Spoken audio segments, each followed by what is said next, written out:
And welcome to a brand new life, to a brand new day, all the way from the wastelands of California. My name is Michael, and I am a mere figment of your imagination. First-time listeners out there, thank you for tuning in. We hope you stick around. Do keep in mind, no matter what it is you do choose to believe, we admire you for your curiosity. Joining us tonight is Mr. Max Igan. He makes his return. He, in fact, is a veteran of the program, a very respected researcher and activist, all the way from down under. Thank you, ladies and gentlemen, for allowing us into your hearts and into your minds. Here we are again, on a night like this. Hello to you out there. Hope you are well. Hello to the chat room. Hello to those who only listen to the podcast rendition of the program. Thank you incredibly for your support. Mr. Mike Hideous also joins us here tonight. He has drawn assignment yet again. And of course, let's try to bring him in right now before we bring in Mr. Max Igan. Let's see. Mike, how are you, my friend? Maybe Mike can't hear me. Oh, that happens every now and then. Everyone gets muted and then unmuted. That's the funny part of this. And of course, yes, hello to you out there. Sarah, Dylan, yes, welcome aboard. And of course, Max, how are you?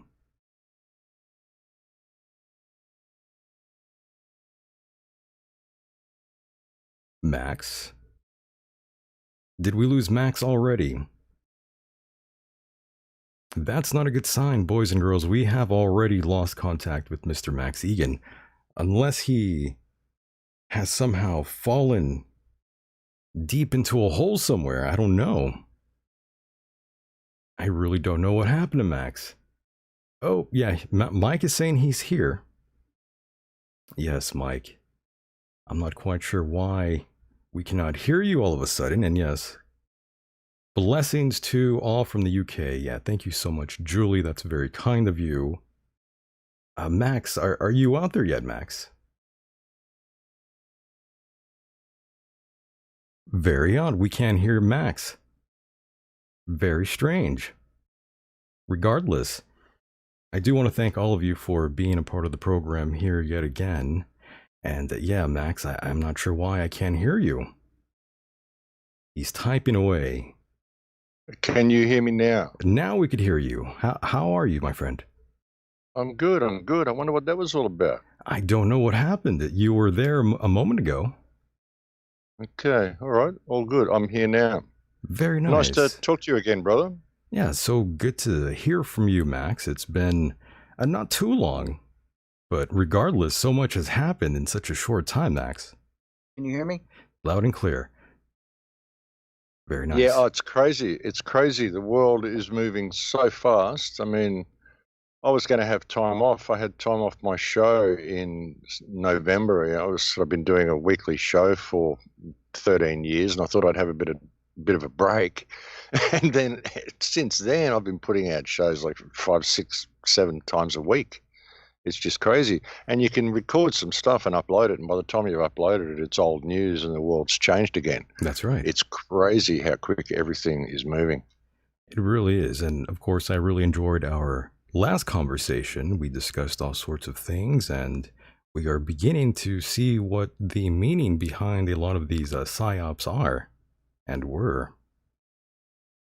Yeah, and there's massive psyop going on at the moment. All these riots and civil unrest we're seeing in the United States is so contrived and such a distraction from the greater situation. All this whole concept that it's about the death of George Floyd, which is ridiculous. I mean, that's what sparked it, but that was, of course, pushed by paid rioters that came in, and Antifa, and all of these forces which are completely the opposite of what they say. Just a big destabilization mechanism. And what we were talking about last time was I was saying how the food trucks are going to break down, the supply chains are breaking down. That's something, one of the most important things. And all of these riots are doing is destroying all the infrastructure locally, making, every town a dangerous place to be, Right. which is going to just, compound that problem. It's very sad to see, and it's so contrived. Yeah, and there's a bigger issue. While this is all going on, they're still rolling out all the 5G stuff. They're still spraying massively in the sky. There's huge programs going on, geoengineering programs and electromagnetic programs and all sorts of stuff they're rolling out on the back of this while people are distracted. So there's a lot going on at the moment. Incredibly fast year. Right. We've had all the right ingredients for civil unrest here in America. We got all the ingredients for a civil war in America, as well as a world war. Even in Australia, I've seen a rally going on out there, a very large rally.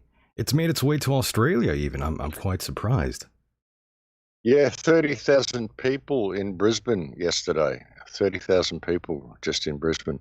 I didn't even hear about it. I didn't even know it was on. So they're managing to keep the information contained. I mean, had I known it was on, I would have gone there. I would have tried to get up and say a few words. But I didn't even know it was on. And still, there were 30,000 people there. But of course, I mean, I'm barred from Facebook and a few other platforms. So it's difficult for me to get messages that way. I imagine it was probably promoted on Facebook or something like that. But yeah, I didn't even hear about it. But a lot of people are getting it. And, there's a really insidious undertone to this as well. I mean, the way George Floyd was murdered so brutally, and it was specifically captured on camera. I wouldn't even be surprised if the people who filmed it were cops. I mean, I don't know. But it seems to be very strange that a video that graphic would get filmed and put up there if it wasn't meant to be there.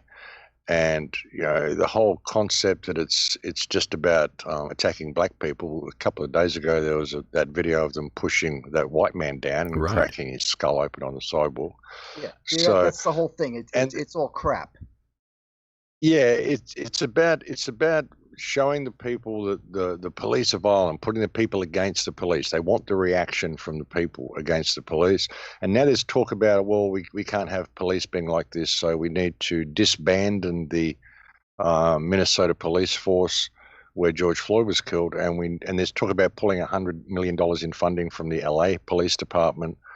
So they're gradually phasing these people out as well. And I've often said, you guys who are repressing us, you take your uniform off and you're standing with us. And now a bunch of these guys are about to be de-uniformed. Right. And they're going to be put back into the people.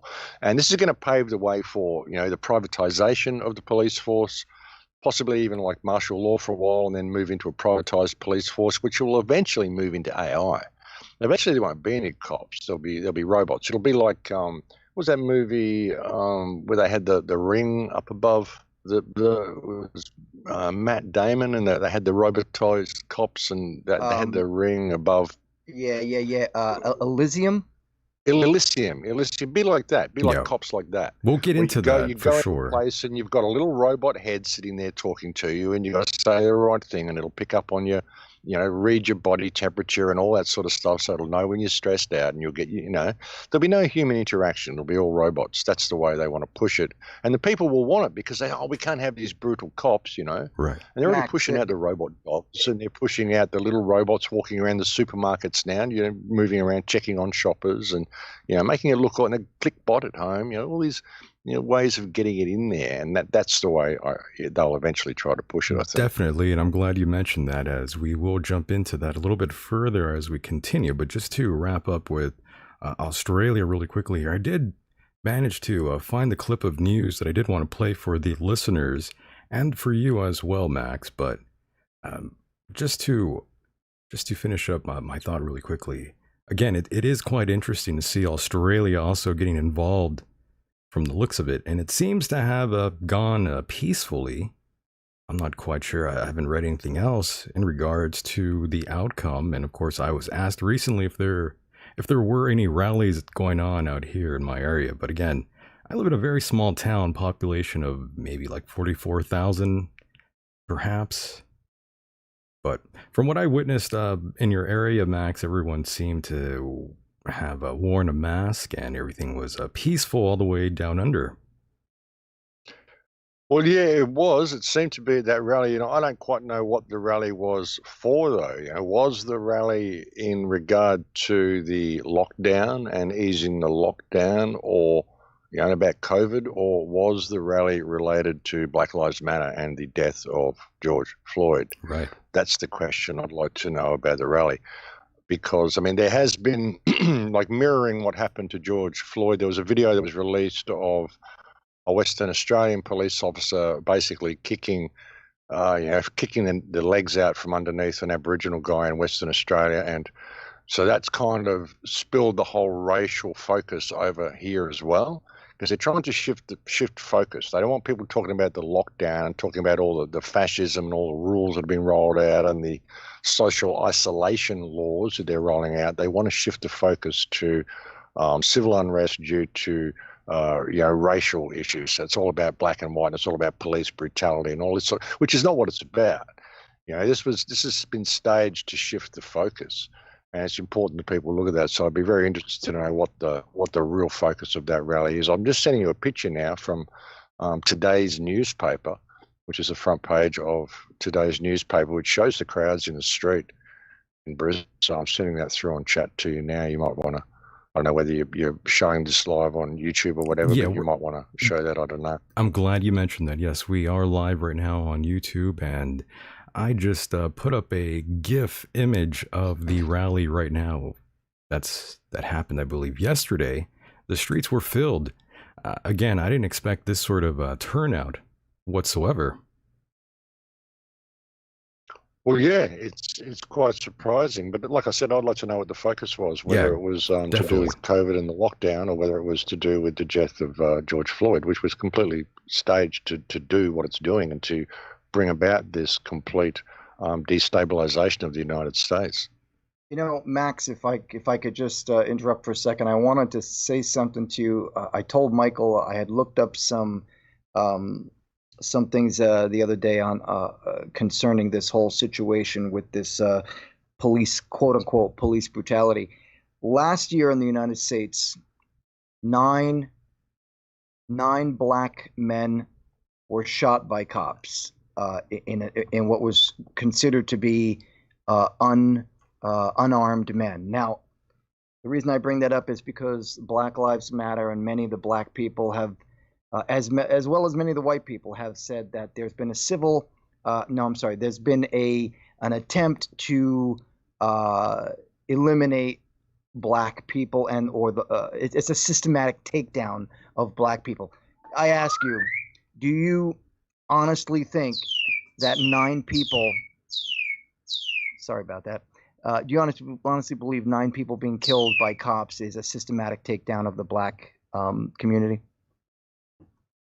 Oh, no, absolutely not. I think in that same time there were 19 white people killed by cops. So we don't hear about that. It's groups like Antifa and Black Lives Matter are funded groups which have, it's something that pulls on the heartstrings. We've seen a lot of, darker race communities being completely oppressed, but they haven't been oppressed by white people. They've been oppressed by government of all denominations and all. It's all contrived. It's all one big mechanism. That's what people don't understand, and it's designed to create this perception. So they're going to kill a lot of black people to do it, to create that perception, so they can create movement like Antifa and Black Lives Matter, and people are out there marching for what they think this is, right? When it isn't. It's about destabilizing the country and bringing in martial law. You're just a puppet, and they're using something that will pull at your heartstrings, so you'll go out and do their job for them. If you really care about black people and you really want to stop them being killed, stop complying with the system, stop supporting government, pull all your respect away from politicians and this whole system, and start supporting your local community regardless of their skin color, and the whole thing will go away. That's what people don't get. Going out there marching in the street and screaming all this stuff, all lives matter, but it's got to the point if you say all lives matter, you're considered a racist because you're saying that. Right. It's crazy. It's insane. It's such programming. There is the government, and there is those that the government is oppressing, which is the people of all colors, all races, all denominations, all beliefs. It doesn't matter who you are. That's the whole idea. And the concept is divide and conquer. That's what they're doing. They divide the people against each other, and they're all out there marching for all the wrong reasons. Everyone's pent up. Everyone's got all this stuff going on. They've been in lockdown for 3 months. Everybody's pissed off, They want something. They want to go and smash something because they're just feeling that frustration. But all they're doing is playing into the hands of the system. This is what it's all about. It's the mind war. Order out of chaos. It is the mind war, my friends. And I also had read Antifa is also existent in Australia. Again, I'm baffled by that. Yeah, it's everywhere. It's when I first came across this when I was in Germany in 2014, I think, or 2016, when I was in Germany, and I met some people there. I did a conference there, and I got told about you've got to watch out for who you associate here because we have these groups that are anti-fascist fascists. Right. And I'm like, how do you have anti-fascist fascists? It's an oxymoron. I just couldn't understand the term. How can you say you are so anti-fascist that you're being a fascist about it? And just attacking and assaulting people and doing everything that the fascists did. Right. Under the guise of fighting against fascism. It's ridiculous. And I couldn't understand the concept. How could Germany have gotten that far off the course, And then I see Antifa arrive in the United States and here, and I go, okay, here it is, And that's exactly what it is. Antifa is everywhere. It's infiltrated everywhere. And the idea of Antifa is to co-opt every movement and to make it violent. Like it's the young white women and young white men, mainly white women, who are going in there and spraying black slogans, Black Lives Matter, on the walls with spray cans and defacing all the neighbourhood. And the stuff they've done in London to the monument, in the War Memorial in London, sprayed all of this stuff, Black Lives Matter, and covered the entire monument in horrible graffiti, swear words, and all sorts of stuff. These are all young white women that have done this. None of the black people do it. So this turns the people, normal people in society, they start hating, all these Black Lives Matter people. These are all terrible, horrible people. So they don't, support the real concept of Black lives actually mattering. They just see it as this horrible group which is defacing everything, but it's not the black people doing it. It's the white people doing it, all the infiltrators from Antifa. So you've got these paid groups that go in there and they make every single thing that you want to stand up for. If you do really care about black people and you start these movements, you have Antifa come in and turn it into a violent, destructive organization. And that's what they do with every single thing that you try to do. I mean, geez, you could go on a crusade to legalize, cannabis. And you'd find these people would infiltrate and turn it into a violent, destructive thing and start spraying racial slogans everywhere, because it works for the media. It works for the system. That's what the system wants, order out of chaos. By the way, I do have... So these groups go in and they create the chaos deliberately, out of whatever you want to do, Right, Max, and I do have a clip here. I think it's from Sky News, out where you are. And I did want to play this clip for both you and Mike. Donald Trump has provoked outrage with comments that George Floyd is happy about US job figures. He said the 46-year-old black man who died when a police officer knelt on his neck is looking down, saying this is a great thing. Equal justice under the law must mean that every American receives equal treatment in every encounter with law enforcement, regardless of race, color, gender, or creed. They have to receive fair treatment from law enforcement. They have to receive it. We all saw what happened last week. We can't let that happen. Hopefully George is looking down right now and saying this is a great thing that's happening for our country. This is a great day for him. It's a great day for everybody. This is a great day for everybody. This is a great, great day in terms of equality. Now, of course, Max, that clip right there is being played here in America, and you have lots of people on the far left very angry and upset with Donald Trump saying that. Of course. Yeah, but I don't think he meant that in a sort of negative sort of connotation. Of course he didn't. But of course, that was not seen that way by those on the left. Max, your thoughts and opinions? One thing Donald Trump lacks in the most spectacular fashion is tact. He in some ways he seems like he has a good heart, and in some ways he seems like he's an intelligent kind of a businessman and really quite intelligent on some things. And in other areas he's just so naive and you know, he may mean well, but he should learn to think before he speaks and learn how to perhaps structure a sentence in a understandable and coherent way that will get his point across that he's trying to make. I mean, I think I know what he was trying to say. I was going to say, I think possibly the worst way you could possibly say it. Yeah, I was going to say, I think he meant well, but right. Well, even that, you've got to wonder whether it was done in such a way so that we could say that about him, but really it's just there to stir the pot. I mean, I don't trust Trump. I don't trust any politician, you know, and people there are still singing on his praises and saying this is a good thing and all these great things are going to come of this, and Trump's, you know, thinking 10 moves ahead. Listen, your whole country's in a state of virtual civil war. The whole world's been under lockdown for 3 months. It's just crazy. We've got social distancing coming in place, which isn't social distancing. It's social isolation. Right.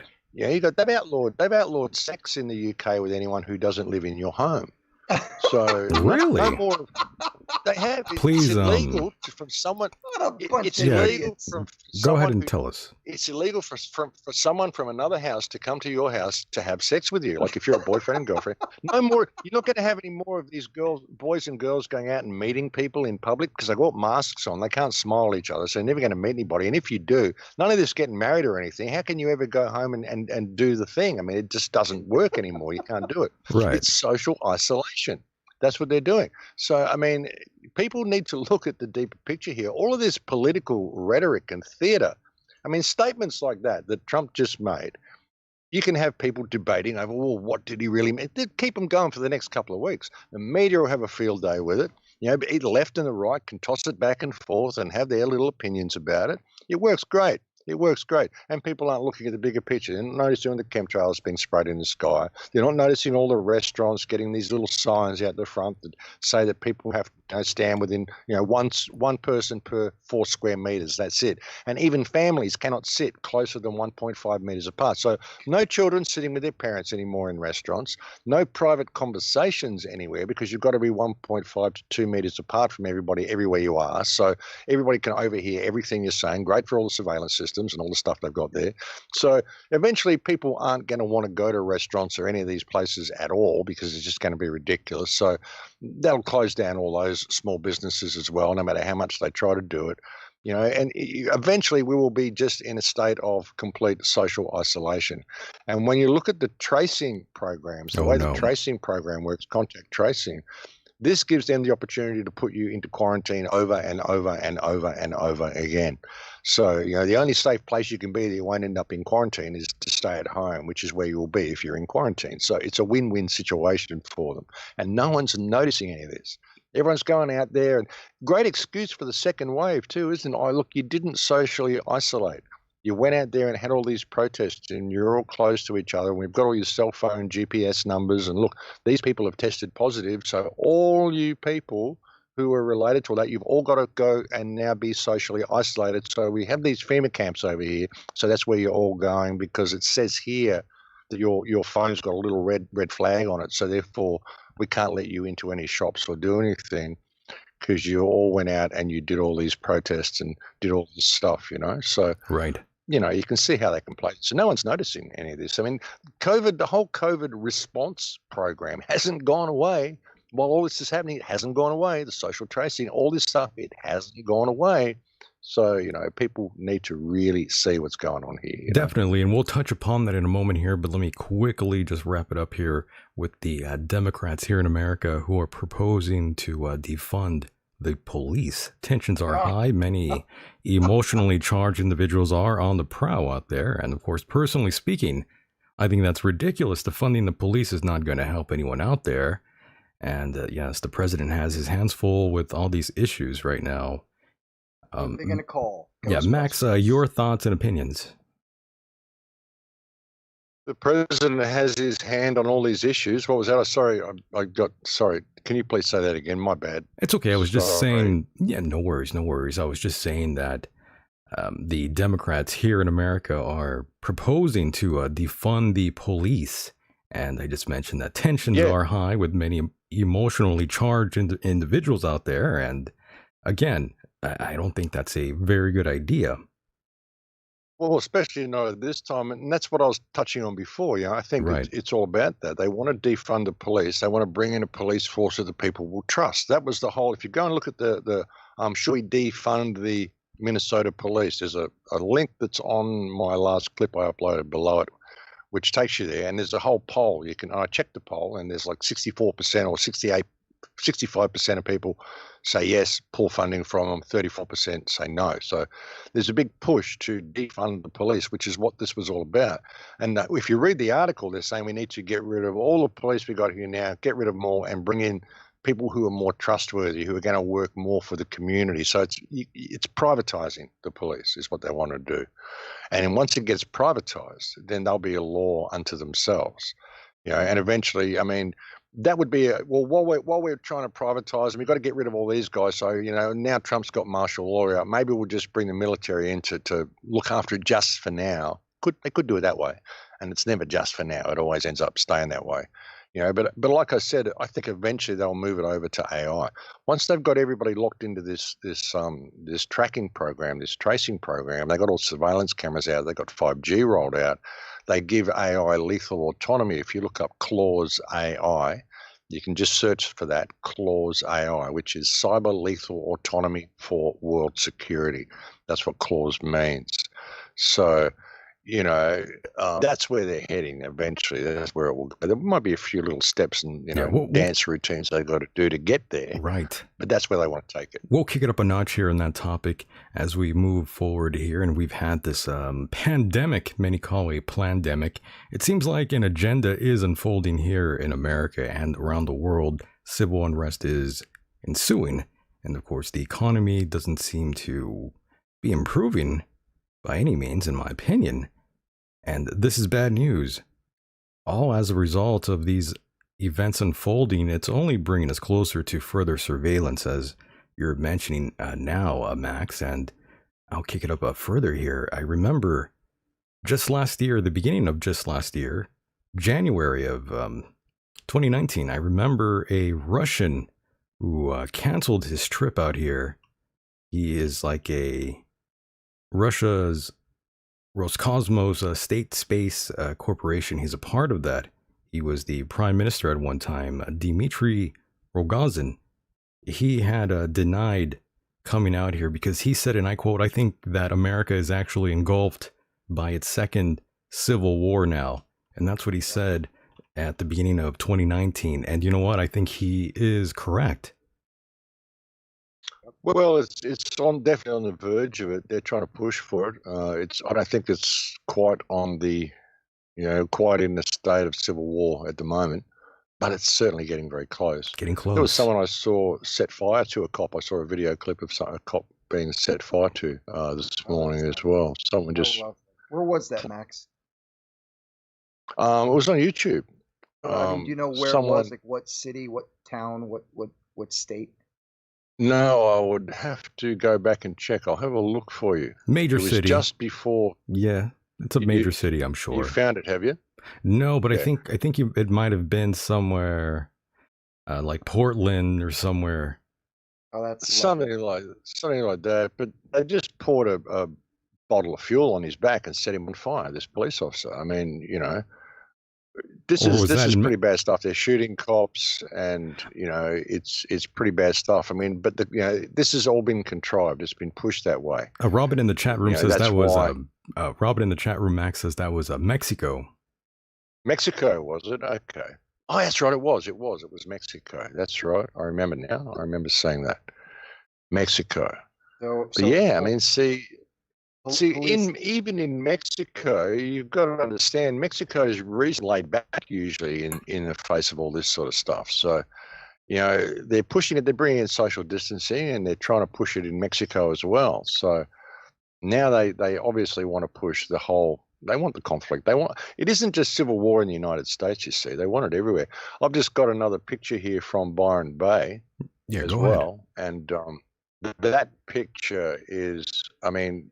This was all, there was a huge gathering there in Byron Bay yesterday, the same as what there was in Brisbane. And it appears that it's all, it was racially motivated. It's all about the the death of George Floyd. That's what's sort of bringing the people together. So, again, this is clever misdirection. As as bad as it is for people to be being shot, it's a way of misdirecting people away from the bigger picture of what's actually going on with the social distancing, and because like I said, none of this is going away. So even setting these cops on fire, these sorts of things, I mean, this is a terrible, terrible thing to do, and this is just pushing for a worldwide conflict of people against government, and it could go well, it could go bad. It's a very, very, very precarious situation that we're in. It's very fascinating to see this. Very interesting seeing how many of these groups are being brainwashed into thinking that this is the right thing to do. When Americans start to attack each other, we have really lost the mind war, Max. Well, yeah, and if people allow their focus to be this easily misdirected, like That's I not said, a good all of sign. the problems that we're facing come from government, and all people are facing the same dilemma. But all of the COVID stuff going on in the background, all of this gathering and protests and the stuff they're doing right now, due to misdirection, when you look at the contact tracing and what they can do with this, it gives them a way of all of these people who are motivated, who want to get up and stand up for a cause, who are now being tricked into standing up for the wrong cause, have all identified themselves. And with the contact tracing, they'll be able to say, well, you were the people who caused the outbreak. So that puts them, makes them bad people in the eyes of all the, the soccer mums and Karens and Aarons who live at home and want to do what the TV tells them.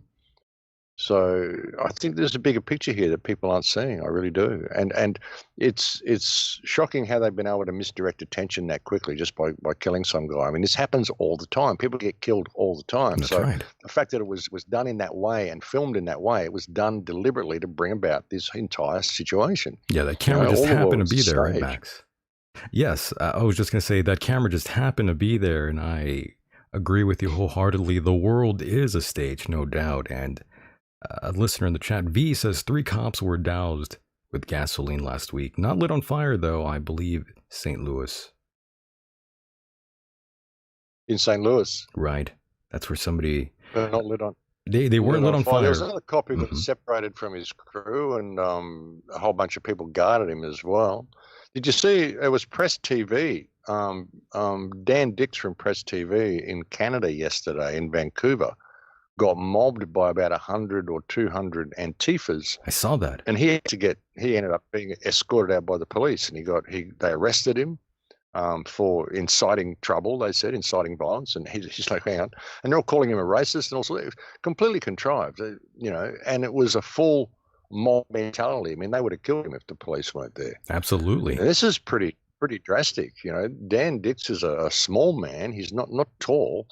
And he's a peaceful guy, and he's a truthful guy. He's not a racist at all.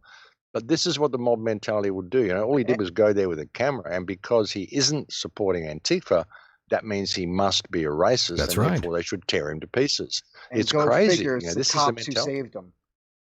The cops who saved him, and they wanted to arrest him, but he wouldn't play the game with them as well. He wouldn't play ball with them. But they ended up letting him go. They kept him, for a while, an hour or two, but then they let him go. But yeah, I mean, they got him out of there safely. I mean, good on them for doing so. But crazy stuff. Yeah. And this is the type of mentality we're facing. There's absolutely no direction. It's just blind hatred for anything. And kids who don't even know what they're working towards and what they're screaming out about. They've got no clue. It's incredible to see the amount of programming, I agree. And what do you make of the cops that are dancing around? They're also kneeling down. What do you make of that? I don't know. It's crazy. Isn't that a little unusual? Some sort of appeasement. I mean, Max, isn't that a little unusual to see the cops and the National Guard doing that, dancing, kneeling down? I'm thinking about the other countries watching this. This mayhem ensue. Don't you think it probably makes America look slightly weak? You want to know why that's being done? Because of the fact that we always have to act like, oh, well, we're going to blow up. especially with the military. We'll blow up your country, but then we'll give you candy bars and we'll fix everything up. It's the same thing with the police. Yeah, it seems to be just appeasement, like, oh, look, we're on your side, you shouldn't be violent with us. But meanwhile, I mean, they don't care about the people. They really don't. So, They don't. But again, you take the uniform off and you're standing with us with a lot of them, and they're about to be defunded, a lot of them as well. So, if we ain't seen nothing yet, I don't think. I don't think It's going to so. get so crazy. I It think really is. It's going to get so crazy. The economy is going to go down so fast, and the money is going to be so worthless, and the supply chains are going to be broken down, and America is going to go. It's going to be crazy what's happening in that country. It's imploding from all angles, and the people are just screaming out in anger at all the wrong things. And it's Man, Nina, incredible to see from here. I know. But it's Wow. Again, it's been sad to see how it's been so racially hijacked so often, and how they can take this and where they will take it to, and the fact that people seem to have forgotten what has caused all this, which is the lockdown and COVID and this whole hoax that they've been running. A very, very clever scam. If you go and look at the World Economic Forum website and look at the COVID response plan, they've pretty well got every contingency accounted for. When you look at the global governance section and the civil unrest and the response from the people, they've got all of this stuff accounted for and catered for on that website. So it's just a reason they do something like this, just because it shifts the focus so well. Right. So people don't notice what's because when it all calms down, because whenever there's these racial things and someone's killed, it lasts a few weeks and everyone has riots and talks and blah blah blah, and then it all calms back down. See, while they're doing all of this stuff is being rolled out in the background, and no one's protesting that, and no one's protesting the lockdown, no one's protesting COVID, no one's talking about the closed borders, no one's talking about the social distancing. It's just a major distraction. It really is. And by the way, for the record, I bow down to no man or any god. And you can quote me on that, Max and Mike. So when I see things like that, I think, oh my goodness, what are you doing? And that's always been my attitude. But again, make no mistakes about it. I understand why the outrage, but this is not the way to get the message across. And I support the movement. I support the message, but I don't support the actions. And I also don't support what these non-government organizations also putting their hand into this. I can't support that. I also support the men and women of law enforcement. Not every cop is corrupt like what you see on TV. And the TV itself has always been a great tool for brainwashing those who spend time watching it, Max. You know that. Oh, that's what it's for. It's a tool that's the whole purpose of television. Very successful MK Ultra experiment in all of existence, Max.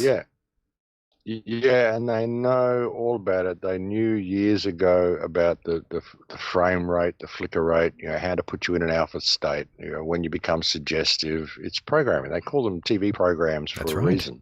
They program people what to think, not how to think, and what to think. And it's so many levels, It's why they have two news anchors. There'll always be a guy and a woman, Sarah, or two women or two guys, but usually a guy and a woman. And, they'll give you a news story and then they'll bounce a comment off each other, or give each other a look or whatever. And that will train you how to think about the story that you just saw, because they will give you a slight editorial comment. When they disguise it as just a passing comment or a look or a smile or whatever. But, you get that little smug that, I get what they're saying. And then you start thinking the same way. So they lead you on how to think through all the articles and the stories that they give you. And it should be interesting to people as well, since this whole COVID lockdown, most of the other news has stopped. For a long time, it did stop. I mean, they almost needed something like this just to get some more news because everyone was sick of hearing about COVID. But most of the terrorism stopped. Don't have any bombs going off. Terrorists can't go out and lay bombs anywhere. They might catch COVID if they go and blow themselves up. Don't want to do that. So, all of these things stopped. All of the other stuff stopped. All the crime stopped. All the stuff. So how much of the news do you think was contrived and fake anyway? How much do you think was real anyway? They contrive all of this stuff. That's true. So they almost needed to stage something like this just because people were getting bored with the whole COVID thing. Yeah, but the whole COVID thing, COVID was a hoax. It's about the response to COVID, which is about bringing in this complete social isolation and this AI control grid. And now people were noticing that. So, of course, they have to go and kill someone and make this whole racial thing happening and getting everyone protesting about that, which again gets them all out breaking the social isolation rules, which gets all of the GPS tracking, all catalogued and all the data catalogued. So now all these people can be blamed for the second outbreak, the second wave. So you can see where they can take it, but and a lot of people are waking up to the fact that Bill Gates has staged a lot of this. It came out the other day that he paid the World Health Organization, happened to give them a $50 million donation the day before they declared this a pandemic. I mean, the day before that, they'd said, no, we don't think it's serious enough to call pandemic. And then Bill Gates made a $50 million donation to them for unrelated reasons, of course. And then the day after that, they changed their mind and declared it a pandemic. So, it's all been contrived. So there's a lot of information coming out about it, and they have to really shift the focus at the moment and really get people's attention on places where it wouldn't be, on places that aren't going to make any difference. Now, you can have these big rallies and you can go out and you can get 30,000 people in the street. And if you're screaming out that it's about Black Lives Matter, then you've completely lost the plot. You're completely being led by the government. You're not looking at the bigger picture of what's going on and why they killed a black man on TV, on camera for you, just so you would go and do this, Yeah, it's ridiculous, by the way. All the conspiracies surrounding George Floyd and the officer that kneeled down on him, that was again charged with second-degree murder, by the way, and of course all the other cops. I think they purposely picked those two guys. I mean, they both got profiles on IMDb. They all knew each other. Site. Yeah, they knew each other too, by the way, Max. So it's weird. Yeah, they knew each other. They worked at the same nightclub for 17 years. I mean, and George Floyd was a porn star. He's got a rap sheet a mile long. He'd been in and out of jail 4 or 5 times. There was one woman testified that he'd held a gun to her stomach. She was pregnant. He'd held a gun to a pregnant woman's stomach while her house was ransacked. And she just had to sit there, he's threatening to shoot the baby in her stomach. And this is the guy that they're saying is a hero, and that we need to have all these riots because he died. I mean, he was a criminal. It's bad the way that he died the way he did, sure. But I think they purposefully picked these two guys, this cop and this particular black guy, because they gave the conspiracy movement so much food to get out there and argue about all these details, which are all completely irrelevant. It's not about that. It's about what it's for, what it was used for. Yes, we know it was staged. Why was it staged? What's the purpose of it? It wasn't just to kill black people. It's to do something else. What's it for? So they want you in there arguing about all the details. And I think that's why they picked those two characters. I think it was completely staged. It's possible. I mean, Derek Chauvin, I'm not sure if I pronounced his last name properly, but he's also accused of fraudulently voting in Florida, despite living in Minnesota the last time I heard. And yes, George Floyd, confirmed porn star. Max, where did you find that information about him with the gun and the pregnant woman? If you listen to a speech by Candace Owen, it's a really, really poignant talk. There's a guy started a lawnmower outside. Sorry about that. Isn't that about a public record, though? I thought he that was out there on his police record. Yeah. Well, she looked at his rap sheet and she said, "Well, this is what he went to jail for." And she went through the whole lot. And she said, and one of his charges was, they robbed a house and he held a gun to a pregnant woman's stomach. So she's saying, and she's a black woman, and she's saying, listen, I'm sorry, but I'm not going to see this guy as a hero. I'm not going to use him as a reason to stand up for Black Lives Matter. The fact is that he was high on meth. He was a criminal, a violent criminal. He was a porn star. He's not someone that we should be standing up for and saying he was a wholesome person, because he wasn't. Stand up for good people, not for this guy. This guy shouldn't be the focus because he was a bad man, And she's a black woman saying it, and she's just saying she's had enough of seeing the black race demeaned by always being convinced to stand up for criminals under the pretext that they are wholesome, righteous people simply because they're black. Constantly. It's a black woman saying it. Sure. Right, and of course, I do want to tie in all these things together. And of course, just last night, the subject of 9/11 was front and center. I thought we could sort of talk about that as well, as all these things sort of tie in together in a very strange way. Let me begin. We first got a taste of what was to come after 9/11. Remember, there was a time, children, when you could board an airplane and not have to remove your shoes. There was also a time when you could even smoke on a plane. Of course, I was never around for that. Max, I mean, I don't mean to single you out, Max, but do you recall when people could easily smoke a cigarette on a plane? Look, I never used to fly when I was that young, but I know that there are. I mean, some of the old planes that you see that are still in service in Lima, all the planes in Peru, all the old planes, all have ashtrays in the armrests. Insane. So we all know by now what was ushered in after the events of 9/11. A long list of policies like the USA Patriot Act, ongoing wars in the Middle East. We've never left. To this day, the wars rage on. Millions of Americans are dead for a pointless conflict, falsified under inaccurate information. There were never weapons of mass destruction. The 9/11 Commission report also nonsense. The FEMA report, garbage. NIST. What a joke that was. After 9/11, more spying occurred on the American people. Again, it's just ridiculous. And of course, since then, we've had a long list of very suspicious incidents. And my God, we still haven't gotten any answers to those coincidences, Max. Well, that's the thing. It's like I said, people just forget. They forget what happened last week, and because there's a new crisis, there's a new thing for them to focus their attention on.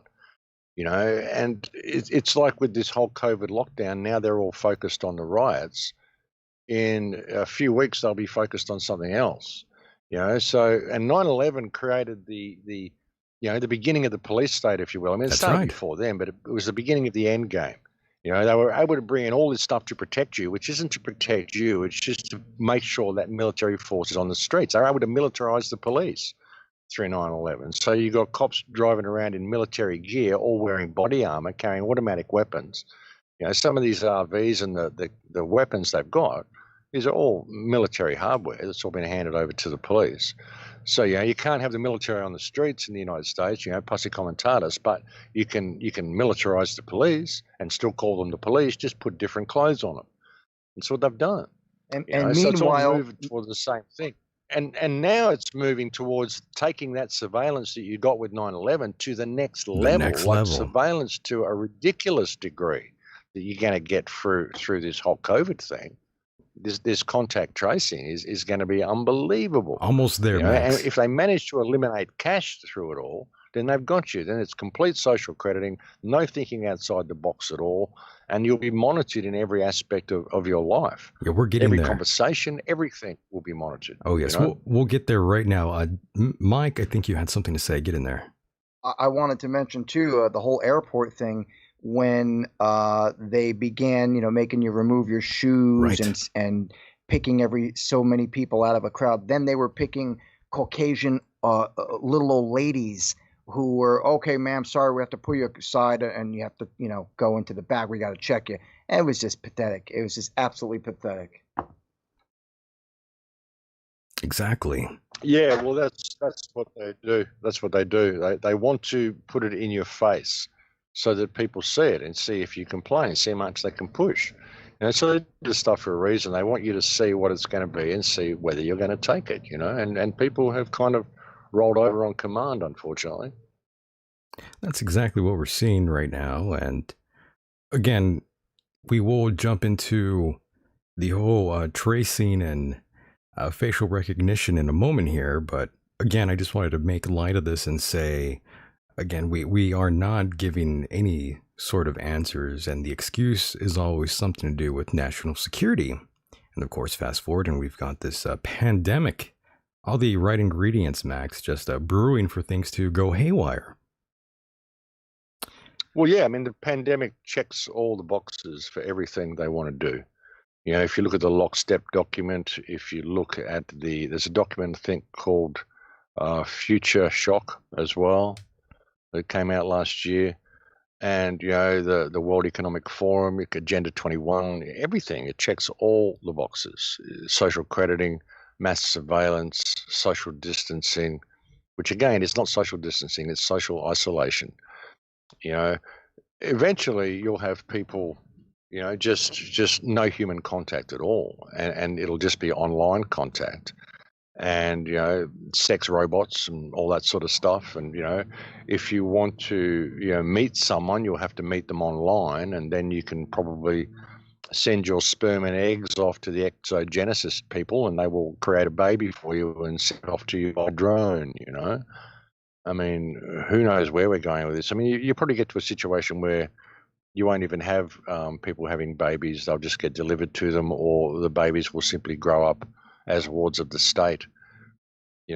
We're being completely dehumanized through all this, and that's what people aren't really noticing. And that's what all this is a distraction for. The control grid was being rolled out so rapidly, and so many people were talking about it, so they needed to pull their attention away from it while they roll out the rest of it to completion. And give them more of an excuse to lock the place down even more. Give them an excuse to bring in martial law, to get military on the streets and to get people really scared to go outside. Right. That's what it's about. People weren't really obeying by the social distancing so much, so you need to get them terrified to go outside because it's just too dangerous. Absolutely. And of course, we will follow. Let me back that up. After 9/11, we saw what took place, and now after COVID-19, we are seeing what took place. Lots of similarities between 9/11 and COVID-19. Then again, that's how all false flag operations are handled, Max. There's always a drill before one of these events go down, and we see this with COVID-19 as well. And as a result, we will follow the lead of China, and smart cities will be upon us. Facial recognition technology has advanced leaps and bounds, and with just your face, Max, you are now able to pay. A cashless society is not such a far-fetched idea, Max. No, well, they're doing that in China. People can actually pay with your face in China. And and if you look at Event 201 that Gates and everybody ran, I think it was in August or September last year. If you look at 201 and this being an exercise, now they've sent the school kids back here in Australia. They've been back at school for about a month or so, or 6 weeks, I'm not sure. But what they're doing with the kids now, at the end of every day, they've got what is called the COVID project. Oh, my. And they're getting the kids to tell the class what it was like at home, what it's like during lockdown, how they felt about it, how their parents felt about it, what they thought of Google Classrooms, what they think of social distancing. Even in some classes, they're getting them to they perform little plays at the end of the semester to act out what it was like at home, which is all data collection. Wow. They're getting the data from the children so that they can correlate the data to see how the lockdown went, so they can move on to phase 2, which will be pandemic 2. Which they can now blame on all the people that have gone out and done all these protests. That's right. They broke all the social distancing. It's all related. It's all intertwined, you see. All going to plan, right, Max?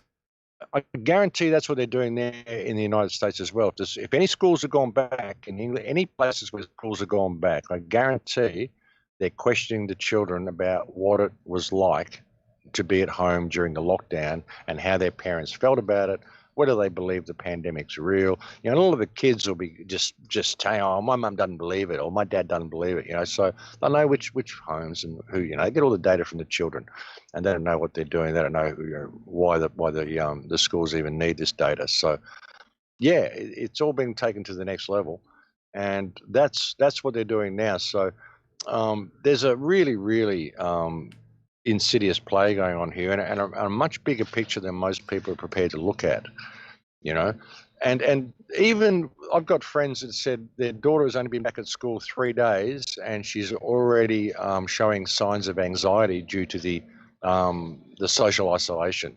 Really? The way they're forbidden to play with their friends, they're forbidden to be closer than 1.5 meters to anybody else.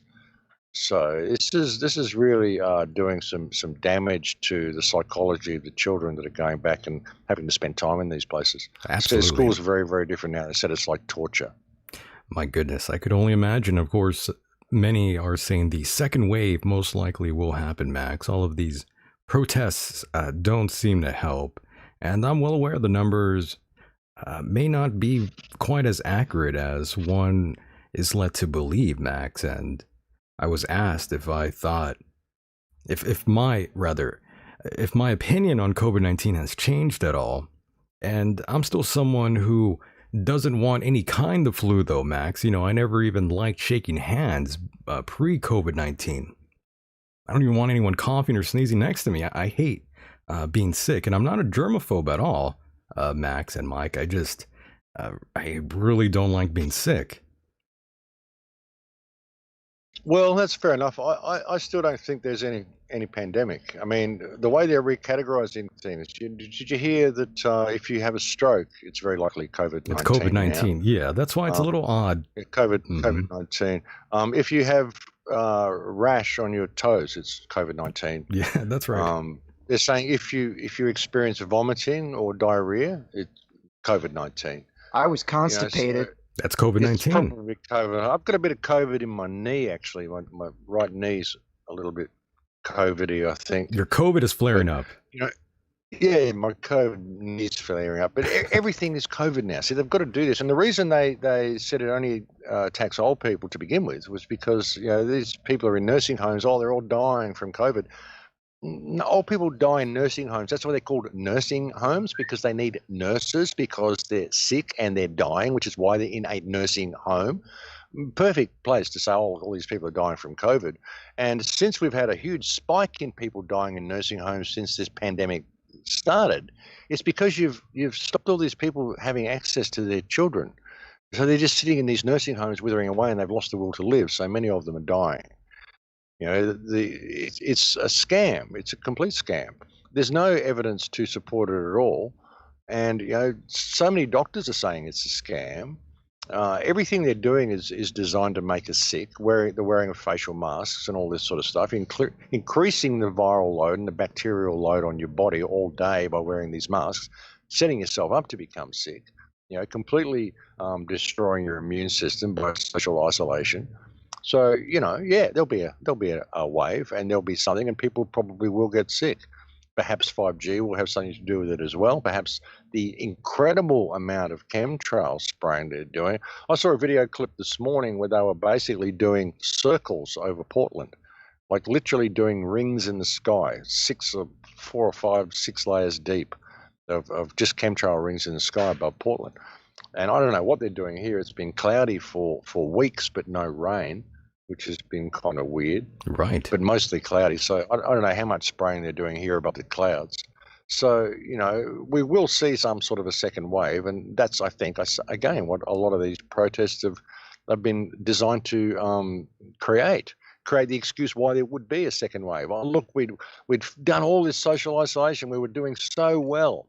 And then you broke the rules and you went out and you all got together, and now look, everybody's sick. And it's Brisbane that they've done these major protests in as well.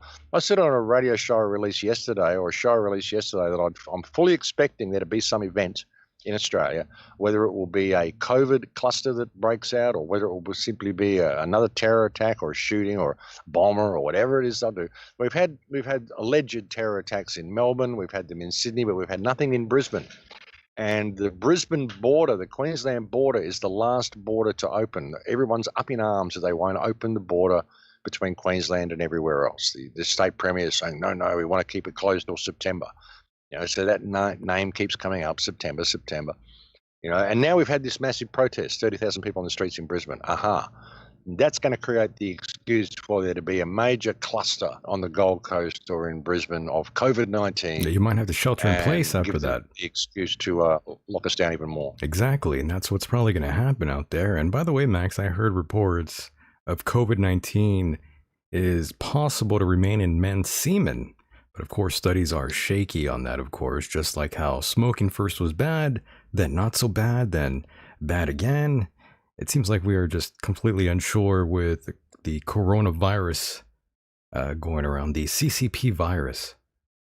Well, they even the World Health Organization put out a document saying that your best sex partner is yourself. Oh my God! And that children from age children from age 4 should be taught about masturbation. Oh my Oh my God. God.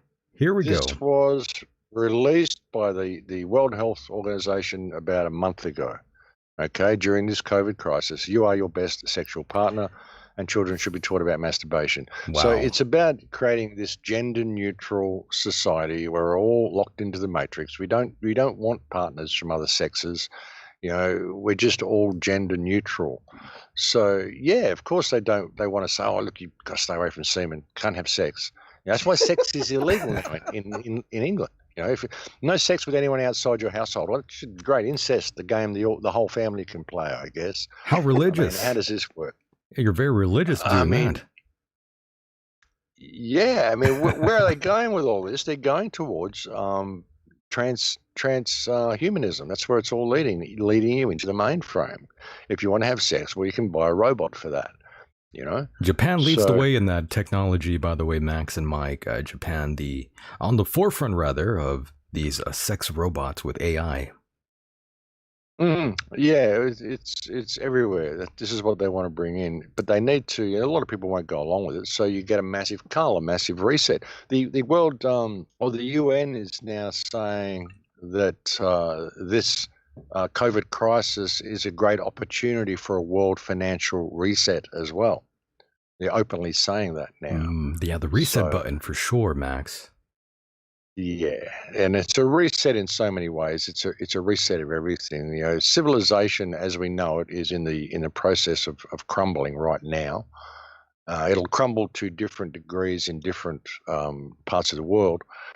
But as I said some time ago, the United States is the prize in this. They need to bring the United States completely to its knees, demoralize it, demoralize the people, crash the infrastructure, impoverish everyone, destroy the money supply, and they're well on the way to doing it. That's right, and it's happening where you are in Australia, Max, too.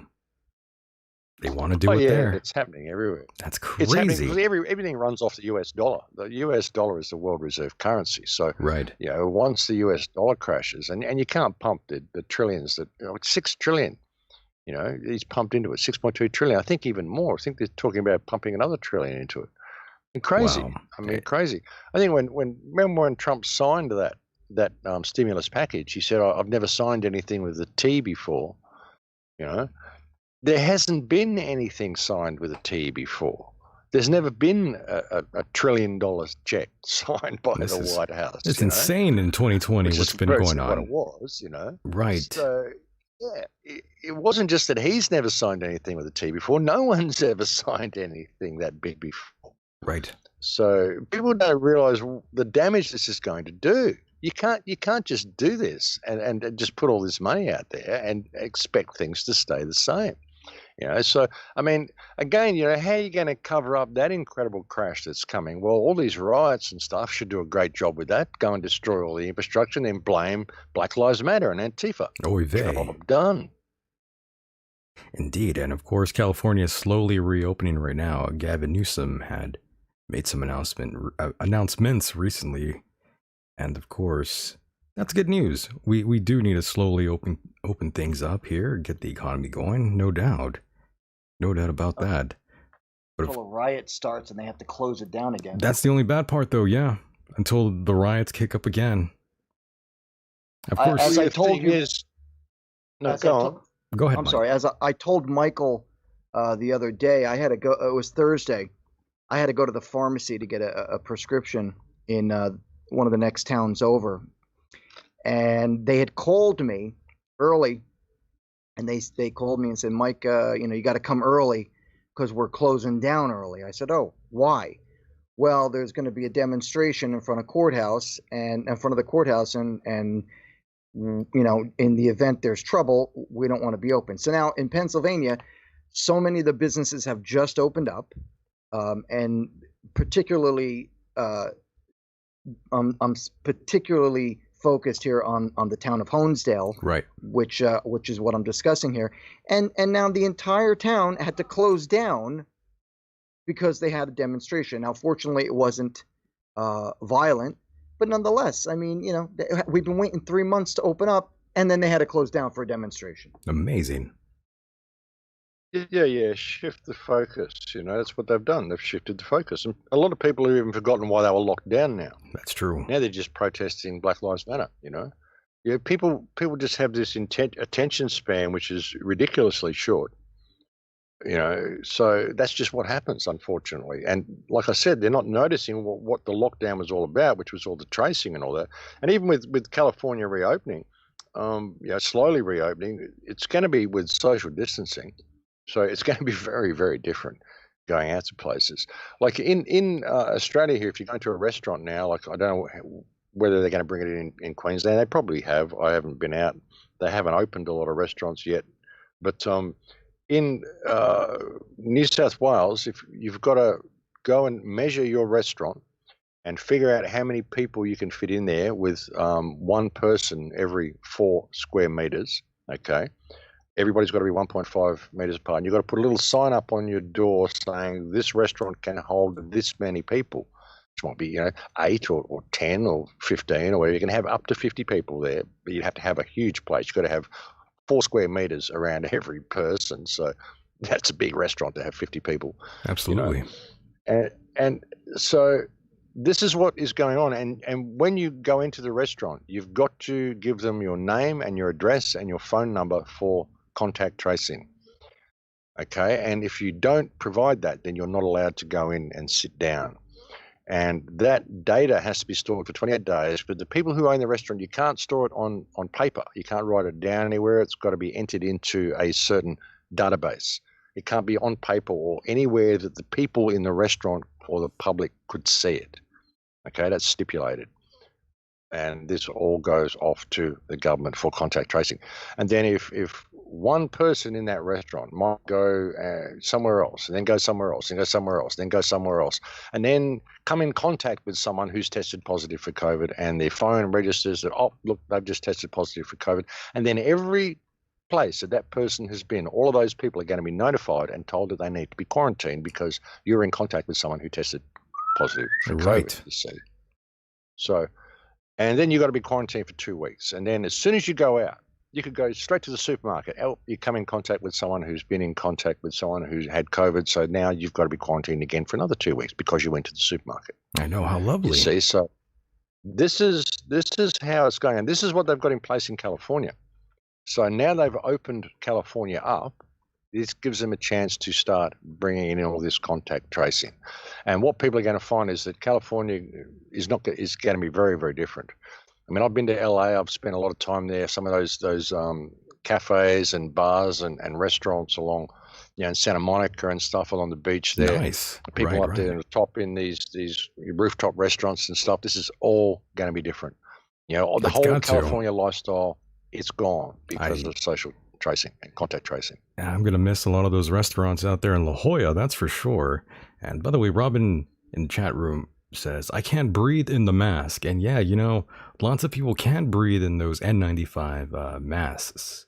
I know there was some sort of a car accident a couple of, I don't know if it was like a month or so ago, but I do know people have been having accidents on the road while wearing the mask because they can't breathe and they're still wearing them in their car, which I advise not to do. I don't wear the mask in your car. The chances of you contracting the virus is slim to none. So don't wear it in the car, please. Don't wear it anywhere. Or anywhere. Don't wear it anywhere. If you wear those masks, not only are you impeding your breathing, like we have viruses and bacteria in our stomach, in our body all the time. We exhale these when we talk. In the natural course of breathing and talking, we've got fine particles coming out of our mouth, fine particles of spit, which contain bacteria and viruses that are quite natural to our body.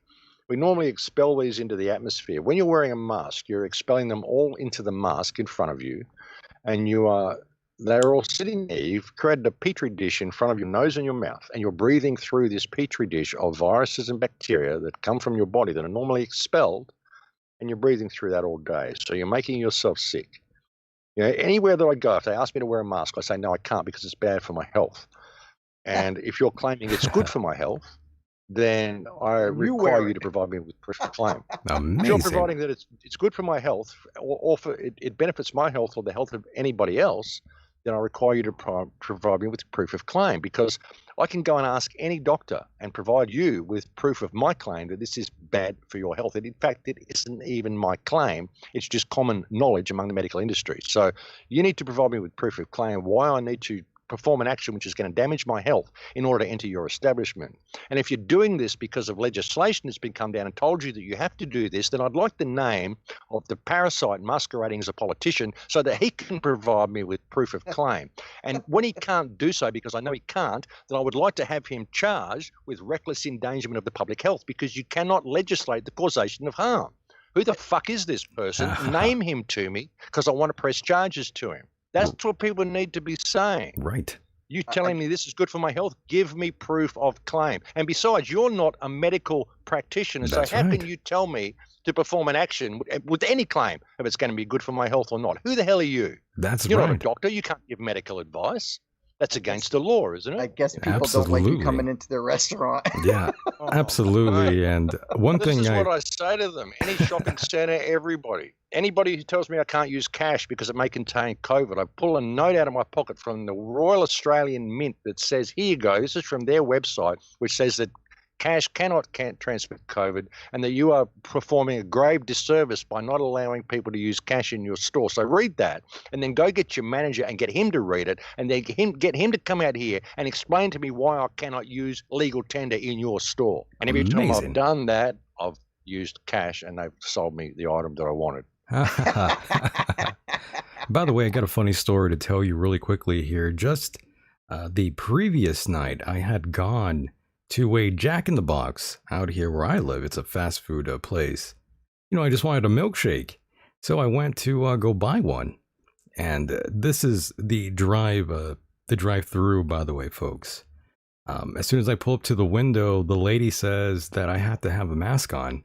And I said, what mask? And she says, any mask. And she says, I can't give you your shake without a mask on. And I just told her I don't have a mask with me. So she tells me to lift my shirt over my nose and mouth. I'm not even joking you. I shit you not. That's why I'm laughing, because it's so stupid. I shit you not. That's exactly what she said. Or she has the right to refuse me service, is what she told me, Max and Mike. So you're telling me you have the right to endanger the public health? That's what she told me. Amazing. Reckless endangerment upon the health of the public in order to serve them food? That's right. What's going on here? Where are you getting these directives from? Why must I perform an action which is going to damage my health in order to buy something at your establishment? Are you sane? This lady was hiding behind the window, by the way. I'm not joking. Like it was a cartoon. Unbelievable. These people are pathetic. It was pretty fucking crazy, I'm telling you. I just thought, why are you hiding behind the window? It was so silly. Yeah, it's crazy. Like here in Australia, like I say, and look, you're asking me to do this because, this virus, so-called virus, is, according to the Australian Health Department, 162 times less deadly than the seasonal flu. And for all of this, you're telling me I must perform all these actions. This virus, alleged virus, has killed 111 Australians, allegedly, since they haven't got a proper test for it. I don't even know how we know that. But it's killed 111 Australians, all of them over 75, I think. And we have a population of 25.46 million. It's killed 111 people, and you've shut the whole country down and telling us we all have to be socially isolated for the rest of our lives and all of this rubbish. It's just completely absurd. You have more chance of being struck by lightning than you have of dying from coronavirus in this country. I never thought I would see that here. I never thought I'd see that sort of reaction here where, because Max, we live in a very small town. There's not that many cases as it is. The numbers are really low. And this woman was so paranoid hiding behind the glass. And mind you, I had my window mostly up just in case it was freaking her out. But again, she was scared. And not even, I shouldn't say she was visibly shaking, but it was almost like that, Max. Like she was that goddamn scared. Unbelievable. This is terrorism on behalf of the media and the government. This is psychological abuse of people and terrorism that they're putting into the minds of people. And it's terrorism, pure and simple. My goodness. Like 9/11, again, you had these multiple drills ahead of time. We mentioned them already But of course, you also had drills on the morning of 9/11. And of course, you had a Crimson Contagion and Event 201, also close to what happened that fateful day when this virus was unleashed. This so-called virus was unleashed, Max. Strange. Yeah, look, the whole Wuhan thing. I mean, I don't even think that was. I think that was staged. I think they just killed a bunch of dissidents or whatever and cooked up this whole concept of a pandemic. I don't even think that there was any virus that came out of Wuhan. I think there's just so much disinformation out there. It was never about the virus. It was about the response to the virus. And the Chinese system, the social crediting system, the whole AI system they're rolling out in China, they want this right around the world. And the banksters don't care. All the countries work together. They don't care who the head of the flock is, as long as it's going in the direction that they want.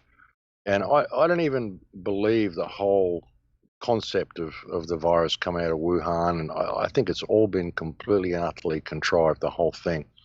All propaganda. Even the people of China got fed propaganda. Even we know how crazy the laws are in China and how hard it is to speak out against the state in China. Oh, yeah. It's so monitored, and they don't even have access to the internet the same way we do. How did all of those videos come out of all of those atrocities in China? How much of that was real? How much of that was staged? How much of it was actors? How much of it was people simply, killing dissidents? All those trucks running around spraying, all that stuff. We've got all those ghost cities in China where nobody lives there. How hard would it be?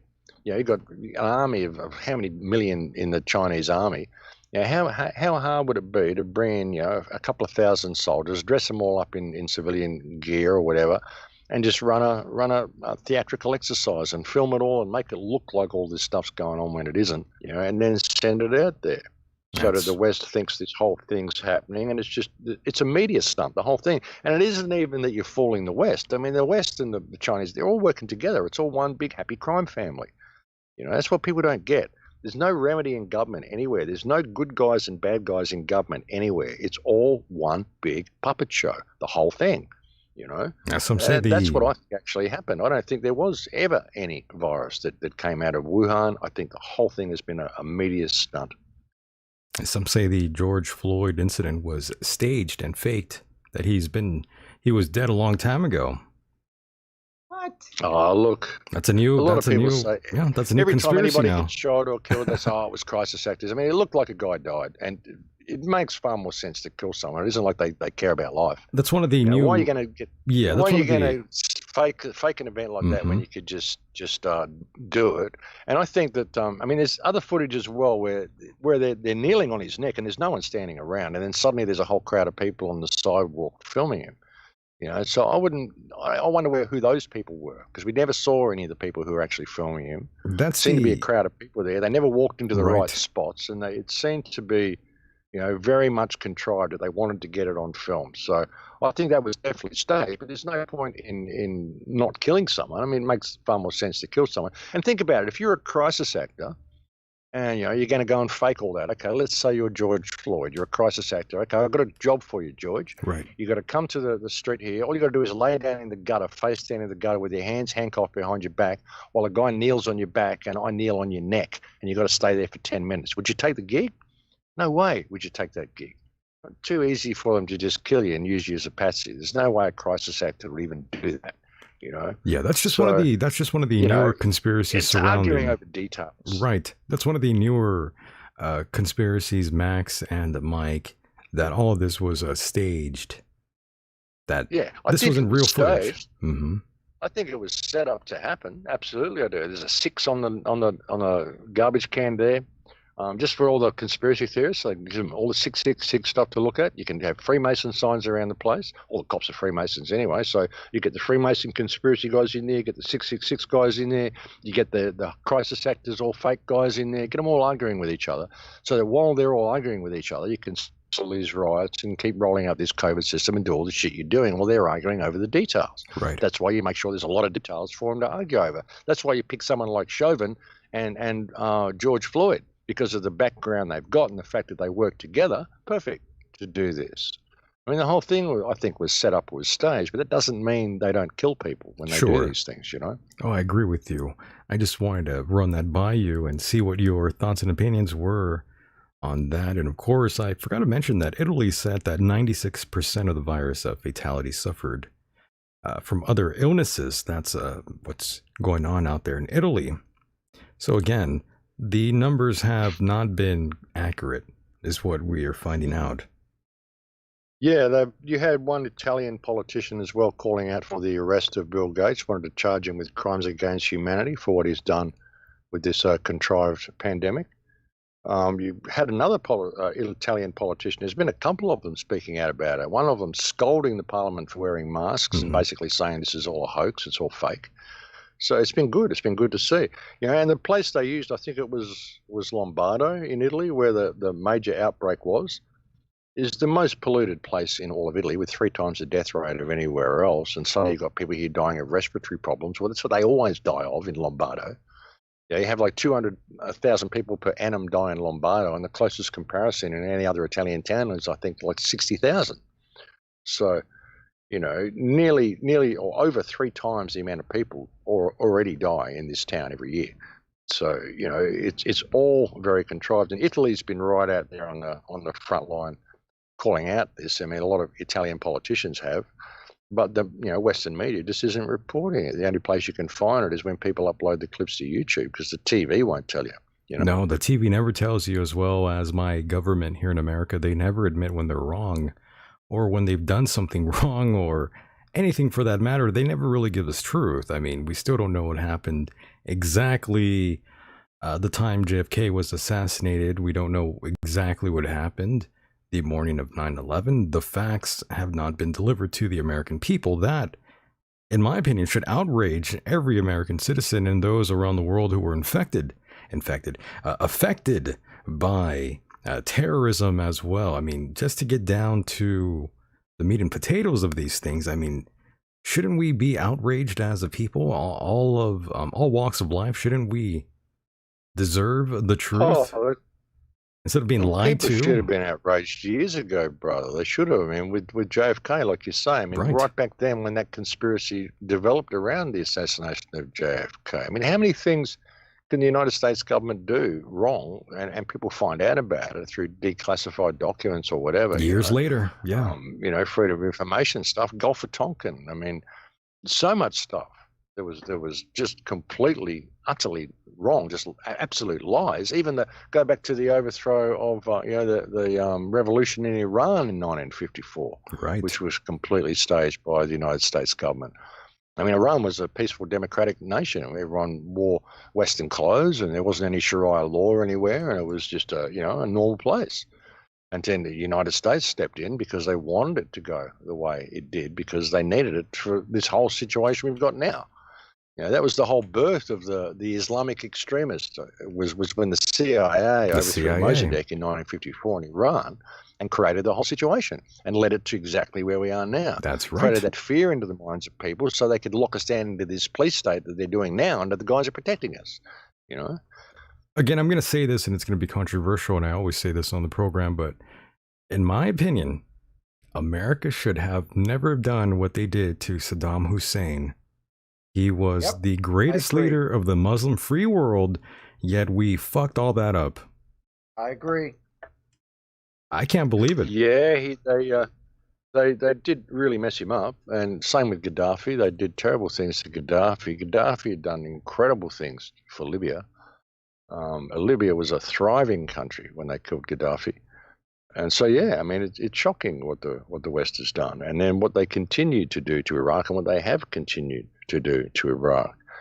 All to serve their political agenda, to create the specter of Islamic extremism in the minds of people, and actually, create Islamic extremism, which that was created by the West. We didn't hear about any of that sort of stuff when I was a kid. There were no Islamic terrorists or, great movies about Persia and, magic carpets and all that sort of stuff. It was a great mystical culture when we were children. Right. And then suddenly it became this hotbed of terrorists, How did that happen? It was all contrived. All contrived, and it's all... To bring about this... Mm-hmm. Go ahead. well, to bring about this situation we're in now, like I said, but they couldn't continue to do it with terrorism because people wouldn't believe it. Right. And they tried a few things like climate change. We need a common threat, something that's going to unite the world. Well, they've done it with this pandemic, this coronavirus, COVID-19, which is in everybody. Perfect choice of viruses, coronavirus. Oh my God. Oh yes, and by the way, I do have another audio clip here of the former mayor of America, Rudy Giuliani, and I believe he's talking to Piers Morgan. I think that's his name. I think that's who it is. And let's play some of that audio. I always find it amusing anytime I get a chance to roll some former mayor of America, Mr. Giuliani clip here. Let's play that. Are you boys ready for that? Sure. Here we go. Rudy, I'm sorry, but the interview is over as far as I'm you concerned. sound completely barking mad. Do you know that? No, I don't. You've you lost the sound plot. like a big You've liar. lost the plot, and it's sad to see.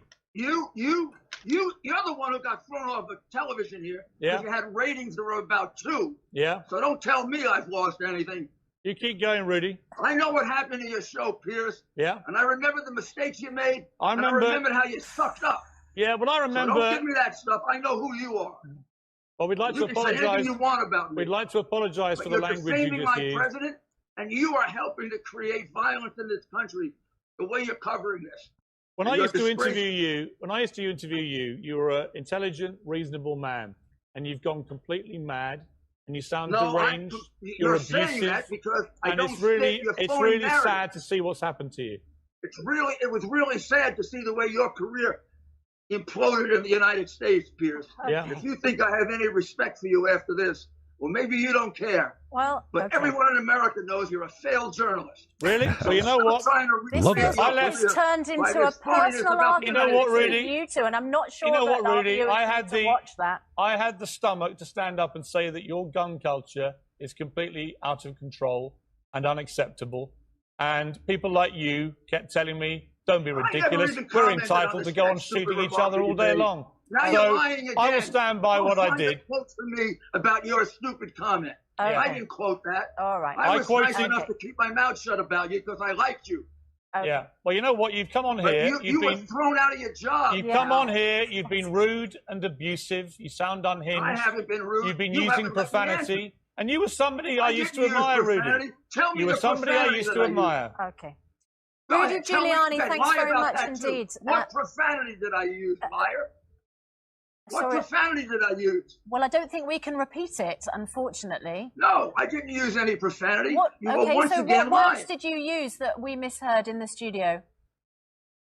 You tell me the profanity I used. Oh. Tell me that's exactly what you do to President Trump. There he goes, boys. Rudy Giuliani, What- former mayor of What was America. that, Michael? That was Piers Morgan there talking to Rudy No, I Giuliani, mean- very angry. I mean, was that like a television show in America or in England? I believe that was here in America. Oh, okay. What was the context of the conversation? You know, they were, I'm forgetting exactly what they were arguing about, but I love a good argument, and I'm not exactly sure what he said prior to that clip that really triggered Piers Morgan. I think they might have got into some sort of a gun debate. I'm assuming, let's find out right now why exactly Piers Morgan was so upset That's a with Rudy Giuliani, but yes, go ahead. they were both pretty upset. That's a hell of a way for a public figure to conduct an interview. Right. That was not a good idea for And it's a hell of a way for an interviewee to respond to an interview as well. I mean, wow. yeah, they really went off the rails there. These are the people that are running our media and controlling our governments. This should be very confidence I inspiring. have a comment. I have a comment to that. It is in my personal view. The way I see this is that President Trump has been ridiculed and attacked on a daily basis, every minute of the day, by every type of news media, journalists, so on and so forth. And it's been going on for 3.5 years. By the way, I just wanted to jump in there really quickly and say the reason why they were fighting is because of the riots and George Floyd. Continue. Okay, so all I'm saying is that at this point, if it were me, I would have probably jumped down the reporter's throat as well. And I say that only because how much can a person take? And it's not just President Trump, it's this entire administration, and they get constantly attacked. And if you're a Republican, you get constantly attacked. And it's all coming from the left. So, and it's coming from the left and from the media. So I'm just saying that maybe they're at a point where, they're at a breaking point. How long can one continually just keep taking it over and over again? Not very long, Mike. I mean, the Trump administration has had much more of a lineup than a Major League Baseball team. Fine. It's insane. Being said, I've never seen that before. Holy shit. All I'm saying is that after a while, one might think, well, I've had it. You want to keep. They've had it, all right. Yeah. So that's how I'm seeing it. It's crazy. Again, and like Max said, all right, yeah, it may have been unprofessional, not exactly the right thing to do. I agree with you, Max, but at the same time, I also I'm at the point myself where I want to scream at these people who, continually, like the media, who just continually rip the president apart every single minute of the day. You didn't hear that when Obama was president. No, there was no criticism whatsoever. That. I can understand that. I think a lot of it is contrived, though. I mean, a lot of it. I think a lot of Trump, it's a patriot appeasement program. It keeps people who would have done something from not doing anything by thinking this guy's into bat for him. And look at the country now. No matter, even if Trump has the best of intentions, I don't see how he can possibly bring the country back to anything resembling stable from what it's become. I don't think anyone can. Yeah. No, either do I. I don't think it should ever have been allowed to get to this point, and I think it was done deliberately. And I think that there isn't any other president that could have done this. Hillary Clinton, there's no way she could have shut the country down the way she has. There would be civil war instantly. Trump can do it because all the patriots won't stand up because they think that he's in there batting for them. But, it's all leading to the same place. Trump's the only president that could have done this and kept the so-called truth community and patriot movement at bay. He's the only one that could have pulled it off because of the way they view him and some of the speeches he made and the promises he made when he was elected, none of which he has fulfilled, except for putting a barrier up between you and Mexico, which now appears to be more about keeping Americans in than keeping Mexicans out. So,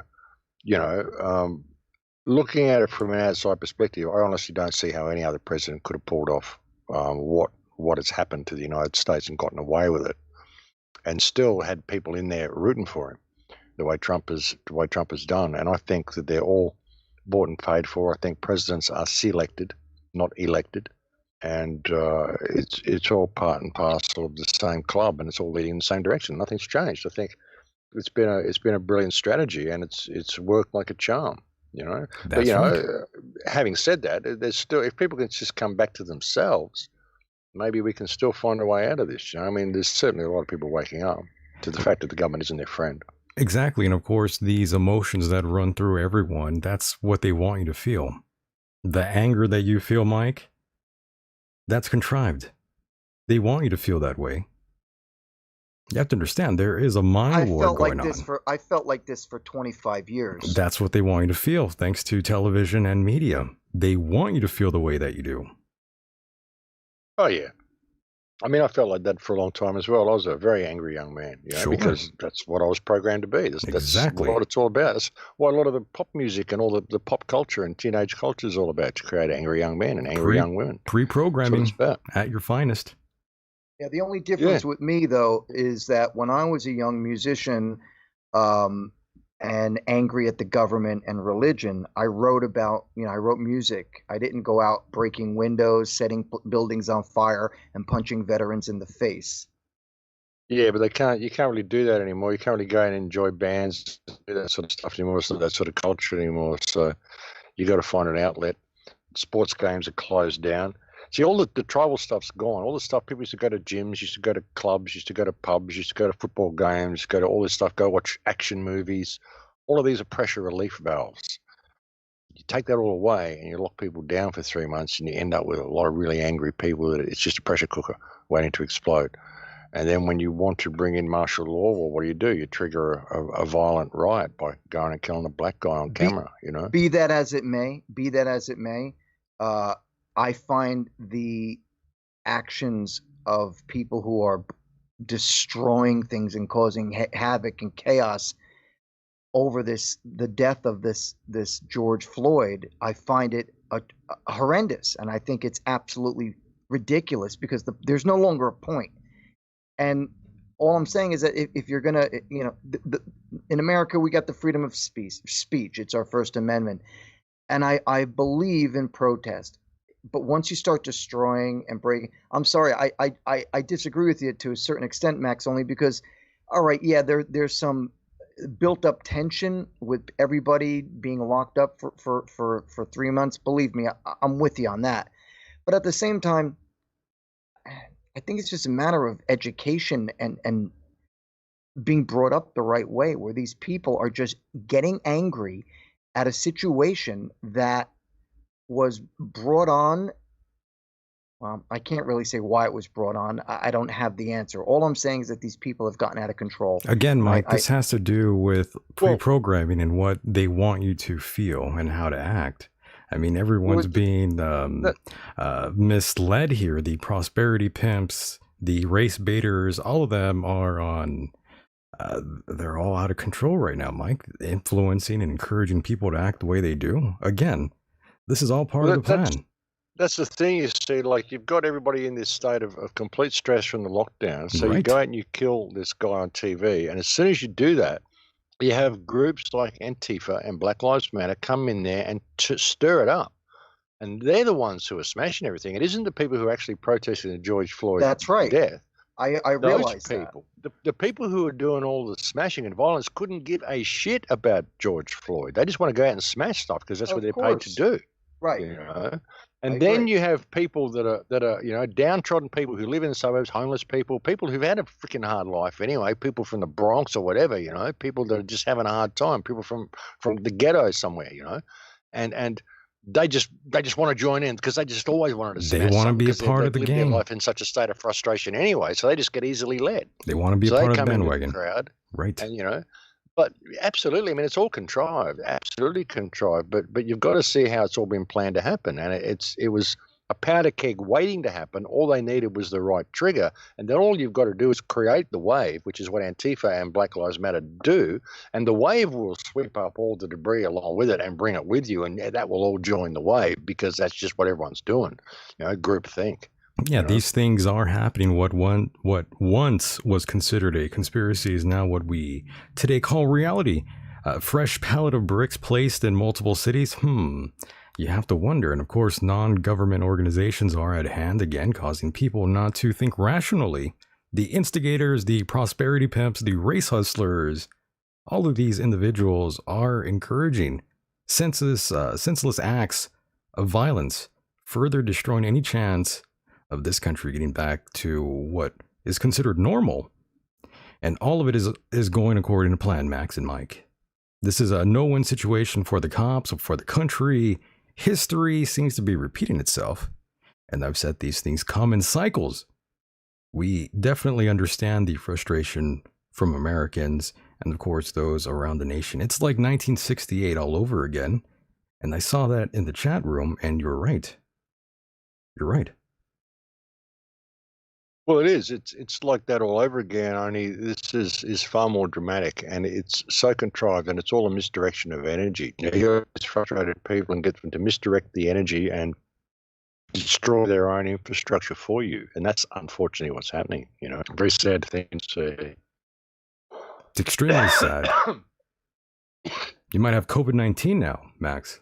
Bit of COVID, mate. Your COVID in the air. Yeah, your COVID is acting up. Yeah, my COVID knees moved up to my throat a little bit. But by the way, Max and Mike, I got to ask you, you know, I'd be surprised if there even is an election America doesn't seem to be coming back. Oh, there'll be an I election. said that. They'll come to your house if they have to. A mail-in get you to vote, Mike? Absolutely. You think we might do that, mail-in? I don't know if it's going to be mail-in. I don't know what it's going to be like, but I guarantee you We will be an voting. election. Okay, go ahead, Max. No, I was wondering that myself. Yeah, I'm just wondering curious. whether they'll be able to hold an election in the current state of the United States. Depend on whether they can quell these riots. I mean, if there's martial law everywhere, well, and everyone's voting from home digitally, well, it's kind of faith-based voting. You have to remember. You have to remember the Democrats will do anything to get President Trump out of office. Anything, which means Nancy Pelosi will show up at your house, Michael. Oh my gosh! She has to get you to vote for her. I don't think it makes any difference between who's up there, whether it's a red candidate or a blue candidate. I think all roads lead to the same place. They're just two faces of the same coin. I don't think it makes a lick of difference. I don't think there is any left or right. It's all two wings of the same bird. I used to think that myself, Max, until Donald Trump became president. I sincerely believe that it's gotten to the point where, for me at least, I can say that I truly believe that there's a separation of powers, particularly with Donald Trump as an agitator in the White House, because that's what he's become. He has agitated the right and the left. It's not, they're pissed. They don't want him in there. He's been doing too much. He upsets the establishment. Well, America's pretty chaotic at the moment. No doubt. Yeah, and it's none of it could have happened without Trump's help. So I agree. They're all involved. They're all involved. So I really think he's just a patron appeasement program. I really do. Like I said, I don't trust any politicians. I think it's all theatre. I think they all work together. I don't think anyone who's in the club does get into any position of power in any country. If they're not in the club, they don't get to that position. And that's what I think anyway. I just think it's up to us. It's up to us to realize what's really going on here and how we can lead ourselves and what we really are. We don't need government at all. We don't need these people. All they've done is destroy the world. Have a look at the place. Yeah, every problem that we have in the world today is a result of legislation put in place by government. Everything. And everything that prevents you from fixing those problems is a result of red tape legislation put in place by government. It's the same thing. And the only thing we need governments for is to protect us from other governments. So why do we need the governments? Get rid of the governments and all the problems would go away. And I don't think there will ever be any political remedy found. I think this is all about people being out of touch with who and what they are. And I think if people actually rediscovered themselves, we could change the world in a day. And until we do that, nothing's going to change. We can go and march and protest and ask a new nanny and vote in a new politician to fix things all we want. But it's, when you look at our system, it's people's need for the mundane, people's love for the mundane, people's love of routine. They don't want their routine to be destroyed. They have this way they go about their lives. They just want more money in the paycheck so they can buy more stuff, but don't disturb my routine. That's what it's about. And frankly, I mean, the human race needs a bit of a shake-up. It's a shame that it's coming in the way that it's coming. But perhaps this will be the shake-up that they need to rediscover themselves and realize that no one's coming to save them, no politician, not until they step into themselves and step into their heart. That's what will change everything. And this is an opportunity to do that, not to go out there and follow these groups and march around and burn things down or to vote this guy in or this guy out or any of that sort of stuff. Change the perspective that we have of the world and how we interact with the world on a daily basis, and you will change the world, and nothing else ever will. It's until people get that. So, I think a lot of this is just distracting people from all of that. That's how I feel about religion. Religion should be, if religion were wiped out, the world would probably be a better place. And that's what I have always thought myself. These never-ending holy wars that would never even exist. And our government probably wouldn't be making money off of it as well. I mean, everyone's making money off of something. Well, modern religions are more political ideologies than religions anyway. I mean, they might have their saviors and their particular, prophets in there, but they're more based on political ideologies anyway. I mean, that's what religion has been used for, to promote political ideologies and to promote politics, really. So, I mean, it's all part and parcel to the same thing. It's all part of the control grid. I have a great connection with the life force, God, creator, source, whatever you want to call it. I don't particularly need any religion to get in the way. I already have my own connection. I don't need to read any book describing anybody else's connection. So that's just me personally. Right. I think some people need these sorts of things, but I think it's all been shifted into political perspectives, religion intertwined into it, rather than just what the basis of the religions was supposed to be. But I think all of these belief systems that are external to ourselves are all, they're all part of the control grid. I think all of this stuff is part of the control grid. So, it frustrates me how easily we could actually change the world if people would just find themselves, look into their own hearts. And that's what I find the most enormously frustrating thing about this whole situation. The fact, how quickly we could actually change the world if we simply chose to be good people. And it's really not that hard to do. Absolutely. The problem with that, Max, is that humanity is not any better than any animal on Earth. We are competitive.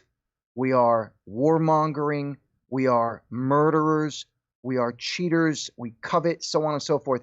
That's just how humanity is. The problem is that nobody wants to accept that. And they think that just because we are humanity, that we're better than a snake or a rabbit or a lion or a moose. And they just think that, oh, well, we're human, so we have a soul and we're better than that. But that's not the case. We have been fighting for probably 1,000,000 years, since the caveman times.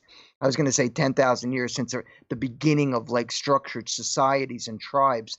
But it's been before that. Since the dawn of time, mankind kills other mankind. Well, man is wolf to man, no doubt. Exactly. So we're never going to change. As much as we can sit here and say, oh, we're better than that, it's not going to change. It's not. It'll never change. I don't know. I think history is wrong. I think history is a lie. I don't think that we ever lived in caves. I don't think there's enough caves for people to have ever lived in caves. I think cavemen, the remnants that we find of people who lived in caves, were probably people sheltering in caves after cataclysms. I think we had a worldwide culture that got along quite well and quite fine with each other. I think, when you look at it, I mean, the problem is, I mean, we are more powerful and we have more potential than other species simply because we have sentience, the power of thought, we have opposable thumbs, we can build machines and we can do things that other species can't. But sentience and the power of thought gives man a greater potential than other species, but it also gives us a greater vulnerability to imbalance. And given that, most human beings are apt to go wrong at some time in their life to a greater or lesser degree, simply due to this greater potential that they have. And it's up to us to see what we can do with that greater potential, to admit that we do have greater potential than other species. I mean, look what we've done. We couldn't have destroyed the Earth to the extent that we have if we didn't have such incredible potential that comes through the power of sentience and the power of speech. Sentient thought and speech, the ability to be able to communicate on the level that we can, gives us an incredible amount of potential as a collective. So, it's that vulnerability to imbalance and that disconnection of what we really are that creates the problem. We've been taught to be ourselves. We've been taught not to be real human. Most people don't even know what it really means to be a real human being because they have no idea what their true potential is. We've been interfered with in so many ways, physically, intellectually, biologically. Just the fact that our pineal gland is closed and we're experiencing such a small aspect of reality, we're not able to perform the instinctual activities of other species because that's been taken from us. Imagine if we had access to those higher languages and those higher experiences and those higher instincts that a lot of tribal people still have, that we can't communicate with them because we don't know the ancient tribal languages of the people who live in the jungle. The sort of people who will know when a tsunami is coming, so they'll pack up and leave the area before it comes because they can read the energy field changing, this sort of stuff. So, we've got to really, when condemning ourselves as a species, we've really got to look at how much our potential has been limited and how much potential is actually there if we could only realize it is there. So, we've been brutalized on so many levels, and in many ways we are like a small child that is having access to 1% of its brain, which is simply throwing a tantrum because it doesn't know what's going on. But it isn't its fault that it became that way. It may be something of its fault if it refuses to admit that's the way it is and doesn't work to find a path out. But you can't blame people for the state that they're in. When you look at how people have been brutalized through this world, you can't. I see what's happening now as a natural progression of what's been done to the human species. Did you say Right. that you don't believe there was early man? So I didn't quite understand that I statement. don't believe there were ever men living in caves. No, I don't believe in cavemen. We found bones in caves. I think these people lived there probably after cataclysms, probably found shelter in caves. If New York was going to fall down and there was going to be an earthquake and you had to run to the hills, you'd found a cave to live in. Then we'd find your bones 200 years from now and say, oh, look, man lived in caves in 2020.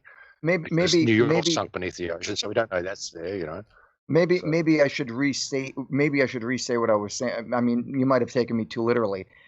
I'm talking about early man, where they lived in caves or tents or lean-tos or whatever. But at some point, humanity did begin. At some point, and we weren't living in condominiums. So I'm not quite sure what you were referring to. Yeah, well, I like I said, I don't believe in our history at all. I don't even believe this world is what we're told it is. I have all sorts of weird concepts that have been going around in my head about what this human experience really is. I find more evidence of this being a holographic type program type experience than anything else.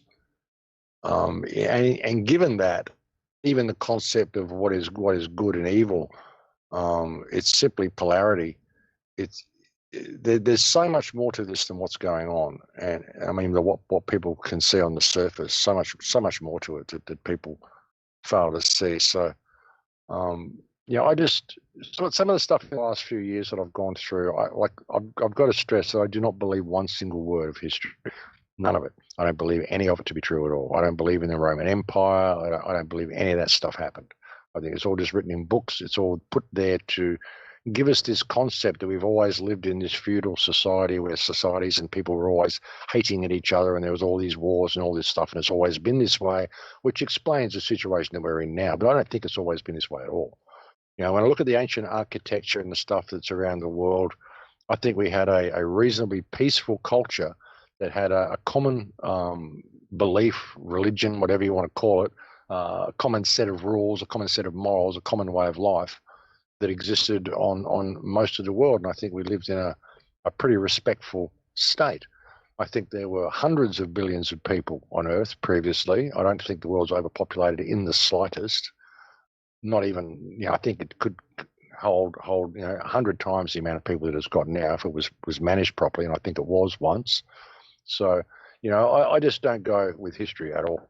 And a lot of the problem that we have is the fact that we are so disconnected biologically that we're not able to access our higher senses. So, I think that if we could access these higher senses, I mean, all the questions would be answered. I think, all the information still exists. It still exists in the field. It still exists.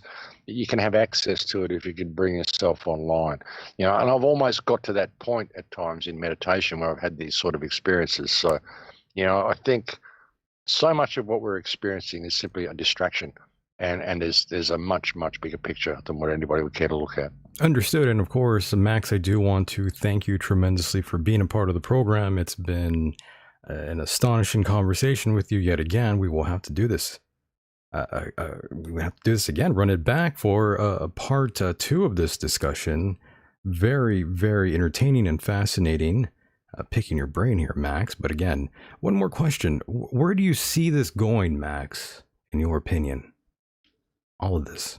Well, that's going to depend on us. That's going to depend on us. You know, we're right on the cusp right now. We're going to either be led into this horrendous smart grid, which will end up being a Hunger Games type society, where there'll be people who are living within the system and those who are living outside, who are living in abject poverty, completely isolated from the system at all. Or we will step into who we are, and we'll see this for the scam that it is, and we'll remove these parasites from power. And it can be done peacefully. I mean, to a degree, it can be done peacefully. We don't need, we don't need to go and burn down government buildings or anything. What we need to do is step into what we are. And hopefully this is the opportunity that people will find to do that.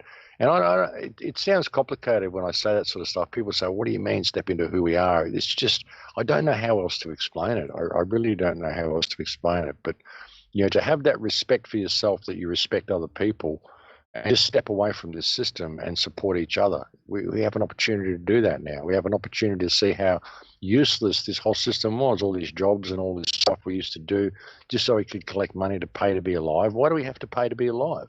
Maybe people will use this as an opportunity to ask those sort of questions. Either that, I mean, we have an opportunity for freedom here, but through it, even that, I mean, I think a lot of people are going to suffer in the coming year or two, because a lot of people are, stuck into that matrix, and the supply chains are going to break down. You're going to see a lot of violence, and you're going to see a lot of upheaval.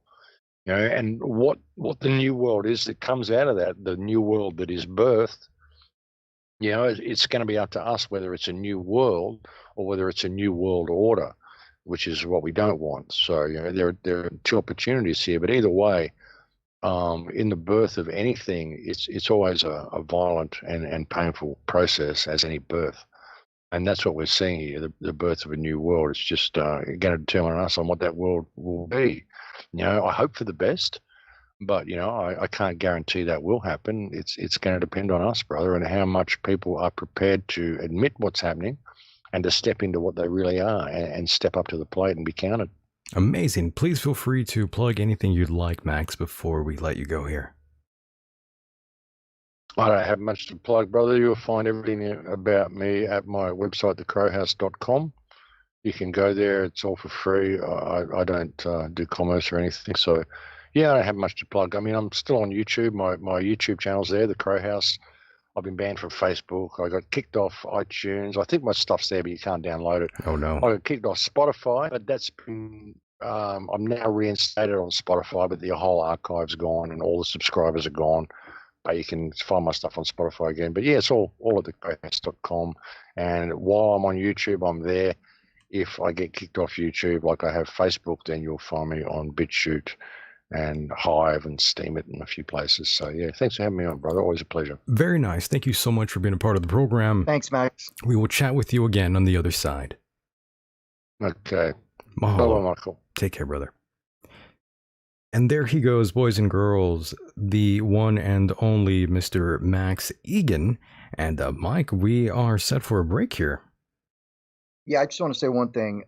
Just for the record, there are plenty of people that have left, that have a choice and have chosen to live or pay to live free of capitalism or socialism. And these people, they have left civil society and have lived solely off the land and lived in an entire, and they have lived their entire lifetime without being part of the normal life that we know it. So I have to disagree with Max on that as well, because we're not completely forced to pay to live the lifestyles that we do, and that we pay to live the lifestyles that we do, to buy cars, to buy houses, to buy food. That's how capitalism works. And it is my personal opinion that capitalism has been the best scenario that has enabled everyone to get something for something. It's almost like a trade barter kind of thing. Sure, I'm not sure that's what he was talking about, but I agree with you on that, no doubt. And Mike, that number is still calling me. I don't know who the hell that is. But they haven't stopped. And they haven't left a message. Nope, I'll call them back and see what the hell they want. I'm interested to know, because, about About 2 weeks ago, I had a very similar situation. Somebody just kept calling me and calling me. And I picked up the phone and I could hear them. They were there. They were just, they were pranking me. Who the hell knows who that was? But yes, well, I'll find out right now, Mike, and give you the rundown. But of course, it is that time to go on a little break. And I think we deserve it. It's time to go to the restroom, go to the kitchen, and refuel for part 2 here. Yep. I'm going to go take a nap. Go for it, Mike. I'll talk to you in a moment. 5 minutes? Yes. All right, brother. All right. See you soon. And there he goes. And of course, ladies and gentlemen, we are going to go on a little break here. And when we return, part 2. Stay tuned. Don't go anywhere.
larynx with your it's high time, and it's time to get high. Well, this ain't no goddamn dream. It's exactly what it seems.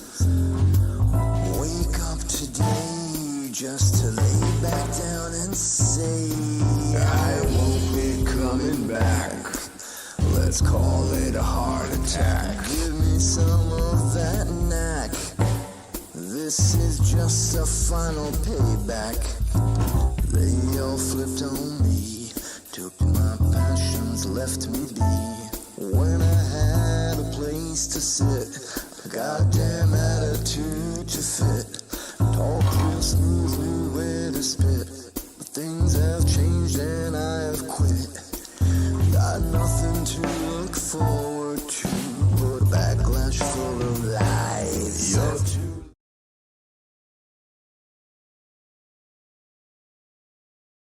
And welcome back to the program, boys and girls. So glad to see some of you still out there. And of course, we are not done yet. Coming soon. We will be wrapping up, though, in a moment here. And of course, Mike, what's going on? Hi, can you hear me? Loud and clear. All right. Yep. Hi. So I don't know who called. Yeah, well, it's kind of weird. When you called, did anybody pick up? Nope, nobody answered. Yeah. Okay. And they've been calling. But I left the voicemail. I said, I hope you return my call here so we can get to the bottom of this issue.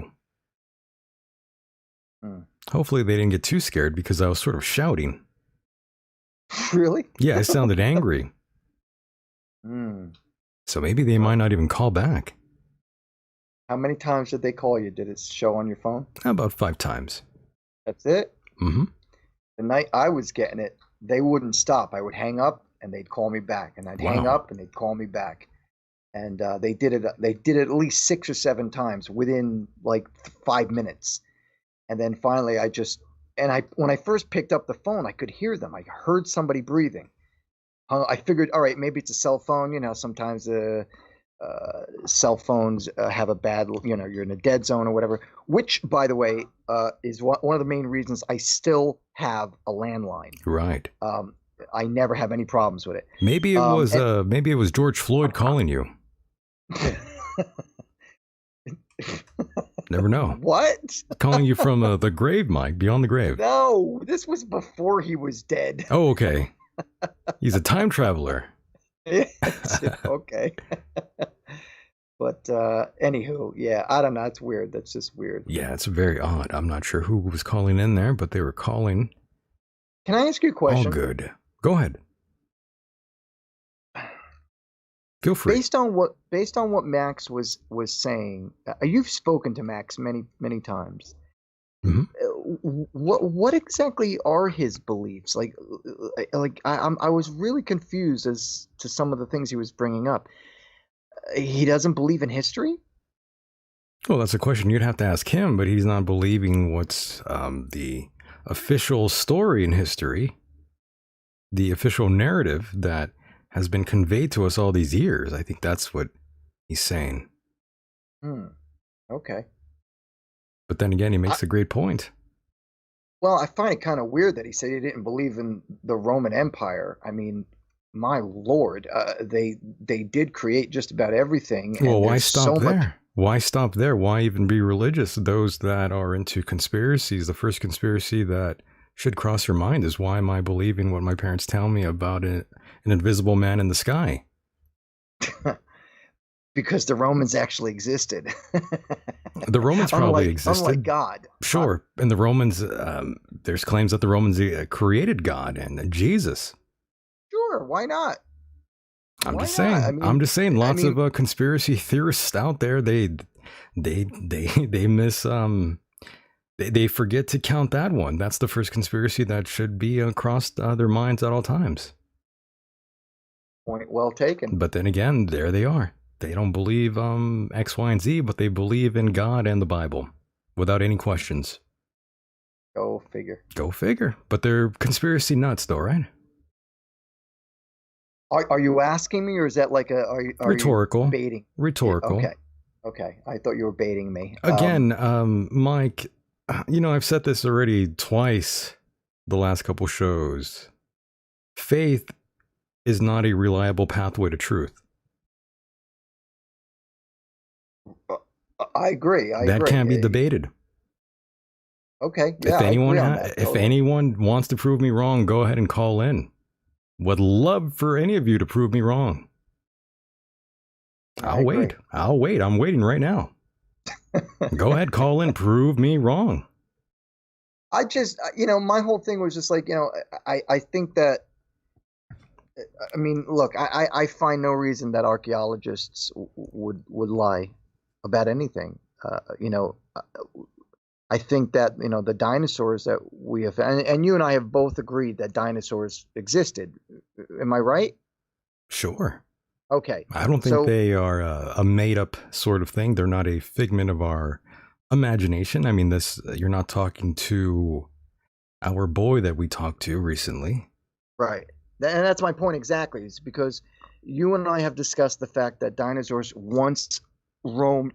In fact, several different eras of dinosaurs have walked the earth. Absolutely. And they have all since gone extinct.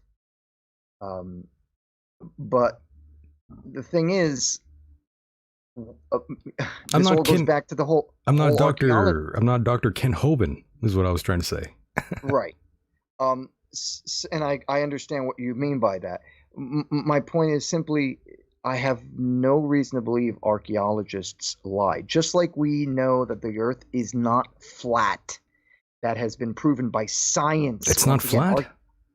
No, archaeology is science. So how could you disprove the history of former cultures? The Romans, the Greeks, the Spartans, the Sumerians, the Babylonians, all of them existed at one point or another. So I was just very confused at what Max was saying about that. I got very, very confused. Well, we didn't go into detail, but yes. I'm not sure what exactly he meant, but the Smithsonian also has created a few false narratives throughout time. What did the Smithsonian Museum? Mm-hmm. They've been involved in multiple scandals throughout the years. And are you sure it was them themselves, or was it the people who brought them whatever item that they were proving, such as, say, the Dead Sea Scrolls, for example? Well, that's all bullshit. I understand. In fact, I was the one who told you that. But what I'm trying to say is, what exactly, when you say that the Smithsonian has been involved in scams, I'm unaware of this. So can you enlighten me with anything? I'm not exactly sure what you're talking about. Yeah, there's been different people complaining about the Smithsonian covering up for certain things for a long time. And Sarah's saying, Michael, you did cut off Max Igan just as he was getting into a role. I'm not exactly sure where I cut him off, where he was getting into a role. So I apologize if that angered you, Sarah.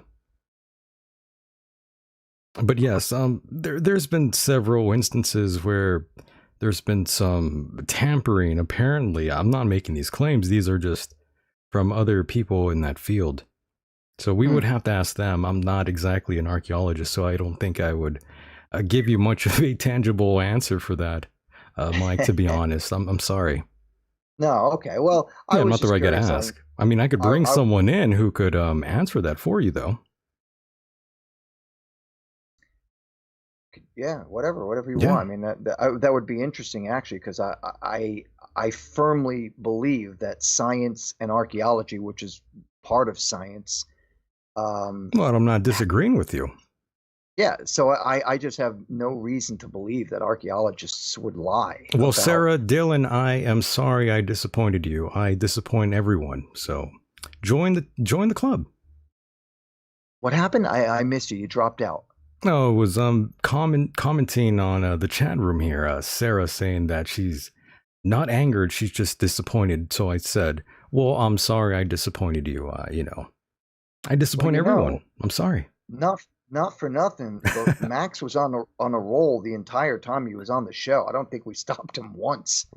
I don't think so either. That's why I'm like, where did I stop him? Yeah, no, I don't. I sincerely believe that we did. I think what she might be saying is that we had to end the show and let him go, and Well, maybe that's what she's referring to. I agreed to a certain time, and so did he. So I'm sorry Right. that is not knowledgeable information for the listener out there. Yeah, The best I could do for you. Sorry.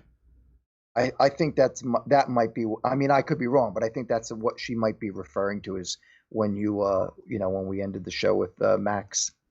Well, everyone has to go home at some certain time, right? At some point, yes. Eventually, we got to move on to the next segment or whatever. Sorry, yeah. Got to move on. That's the way it goes here. And of course, I'm seeing more outrage because of that 75-year-old protester, Mike. Again, why was he even out there? That's what I want to know. What business did he have being 75 years old, standing there in the way of the police? I mean, why? What logic is that? Michael, you and I have both discussed this on multiple occasions, both privately and on the air. When you are confronted in a situation that someone is trying to uphold the law, and that's how society survives, by laws, you do so with a brain in your head by saying, all right, okay, it's cool. I'm putting my hands on my head or behind my back. If I got to be arrested, I will let the process take its course. Have you not Now, seen granted, that? Have you not seen that footage, by the way, what footage? of the old man being sort of like pushed away? I have not. Oh, you got to. You got to. It's quite interesting. I didn't think the cops showed enough excessive force. I think they should have stomped him a little bit. He's a thug. They should have whipped his ass. You know what? If you get an opportunity, send me a link because I haven't seen it. Oh my. But I gotta tell you, You got to see it. Go ahead. The stuff you brought up tonight about Floyd being a porno star, I didn't know that. I didn't know he was on. Was he on meth? You said he was on methamphetamine. He was on meth When he died. when he died, and he also had he was positive of COVID-19 too. Oh my! And where did all this information come from? It was actually COVID-19 that killed him, boys, not the knee. That's a good one. Oh man! You know, it's Wow, funny. This is fascinating. It is fascinating because in grappling and jiu-jitsu, I've been doing it for years. I've actually submitted someone by doing a similar hold, except that I was like on the side of someone and I drove my knee to the side of the neck and I grabbed the side of their head and pushed it towards my knee, or pulled it towards me rather, and that's what created the hold there. So you could definitely put somebody out like that. But again, the way I saw it, the officer put his knee sort of like in the back of the neck. I've never done that. I've held my knee to the side of someone's neck out of desperation because I was in what's called a triangle hold, and I was trying to get out of the way, and that was my last resort. It's not exactly the best way to counter such holds, such a submission hold, Mike. It's kind of like looked down upon. It's kind of like cheap to sort of like drive your knee to someone's jaw to make them release the hold. Okay. But I've done that sort of thing before out of desperation. I know I shouldn't have. That's kind of like dickish in the was grappling it street world. Fighting? No. Street fighting, or were you in a ring? No. We were grappling, but Mike, you have to understand that when I go out there, the people that I'm like grappling against, a lot of them are like law enforcement they were at the time when this happened. Yeah, so I mean, I'm like one of the smaller people there. So of course I'm not going to go easy on these people. Based on what you saw with the video of Floyd and the Right. cop, do you like from when you see him put his knee Yeah. on the back of the neck? What was it doing? Was it? I mean, maybe you don't know. I'm just asking. I'm not sure because I Was it- haven't really done that, but I am curious, and I'm going to do that to somebody. I do have yeah, I'm going to do it. I'm going to see if they go out. That was my question. Are you crushing the larynx on the neck, or because I was curious how he ended up suffocating, and I'm assuming that by putting force on the neck, you crush the larynx or the larynx, and you can't breathe. The throat, you can't breathe. Right. Right. And by the But way, I got to tell you, aside, all that aside, the information you told me tonight blew me away. amazing. By the way, Asuka Langley says Mike fights law enforcement and question mark. The thing is, lots of law enforcement officers were there, lots of cops and border patrol, and these men are much bigger than I am. And I actually got in trouble for being too rough with them, Mike, by the instructor many years ago as well. They said, you're twisting people's necks. And I thought, well, that's part of a submission hold called a neck crank. Very legal in jiu-jitsu. These people are just pussies, though, but that's my opinion. You know, Michael, on the street, anything goes. Well, You've got to yes. survive. But sure. But this is just grappling, though. This is, in a gym. I get it. Not life and death. Yeah. I But totally get it. But if it was on the street and you had to protect yourself, well, then yeah, you do go for the throat, the eyes, of the course, groin, whatever it's going to take to help you get out of that situation. So a grappling situation where you're in a ring with somebody, I understand. There's proper sportsmanship, if you will. Absolutely. So I'm gonna try it though. I'm gonna have someone, because I do grapple every now and then with a couple of people that want me to show them a thing or two. Been doing that for many years, Mike. So I'm gonna ask somebody though. I'm gonna call someone up and see if we can do that. If we could sort of recreate this sort of scenario, Mike, and find out for myself. Fascinating. Pretty nuts, right? Yeah. Yeah, so when I saw that going down, I thought, well, I gotta try that. I gotta see if that actually works. Well, apparently it does. Mike. No kidding. Well, I mean, the guy has to have at least meth, and he has to have COVID-19 to really see. Right, yeah. My and goodness. he's got to be a porno star. That's right. The other sider says, I'd like to grapple with Oprah Winfrey. So would I, but I would like to grapple with her with a big 10-foot pole with a spear at the end. That's right. And of course, I'm seeing someone saying, JJG, saying, what belt are you, Mike? Davis Decon. My middle name is now Davis now, but yeah, we'll go with that. That's because what's his name was calling you Dave. What was it? Captain Hanley was calling you Dave yesterday. You're calling me Dave, yeah. But now I'm Davis. Davis. Now Davis. So yes, Davis. We'll go with Dave. Or now he corrected himself and said David Decon. There we go. Now he's right. So yes, I don't have any belt ranking. I'm someone who would go into the gym and submit the best students that they had for me. I've never really worn the gi, only a couple times. Belts really don't matter to me, and the highest belt ranking I've ever submitted was a brown belt, and that's one below a black belt. So, Michael, I'm very dangerous. Believe me. I may not. You may not think so, but I will fuck you up. Trust me. Believe Michael, that. I got to ask you a question. What is a studded belt? Because I wear a studded belt. It's got pyramid studs on it. That's a gangster what does belt. That mean? That's a belt that you wrap around and you assault someone with. Right. Right. You know, those belts were originally used back in medieval times as torture. They would turn the pyramid spikes around so that they were facing the skin, and as they pulled them tighter, they would pinch the skin around your waist. That's right. And JJG says no gi is the way to go. And yes, I agree. Anytime I rolled with people, they would be wearing a gi, and I would use the gi to choke them out with the gi. Yeah, I knew plenty of lapel chokes. I know all the fancy moves and choking you with your own clothing. It's quite fun. It's so funny when you say it. Oh, yes. I'm going to choke you with your shirt. Oh, it's fun. Yeah. So, Mike, I'm used to people wanting to strangle me.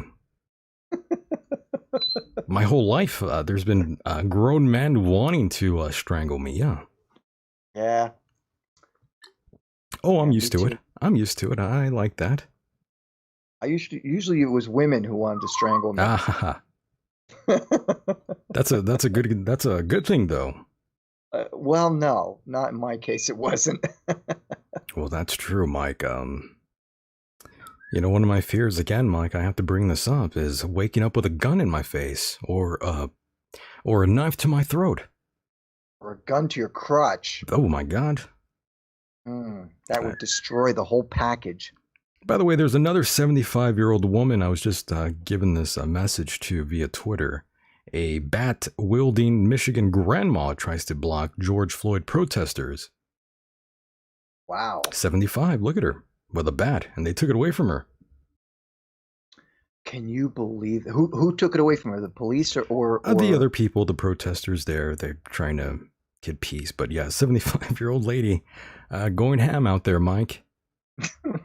Wow, I mean, people are losing it. It's apparently a woman by the name of Carla Anderson, by the way, Mike, who was waving a slugger at a crowd of demonstrators in East Grand Rapids just this week. Go ahead, Mike.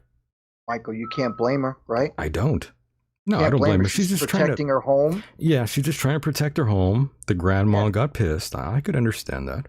Hell yeah. Yeah. Hey man, if you or I, let's just make the scenario where you or I, let's just make it even easier. You and I living in a neighborhood, okay?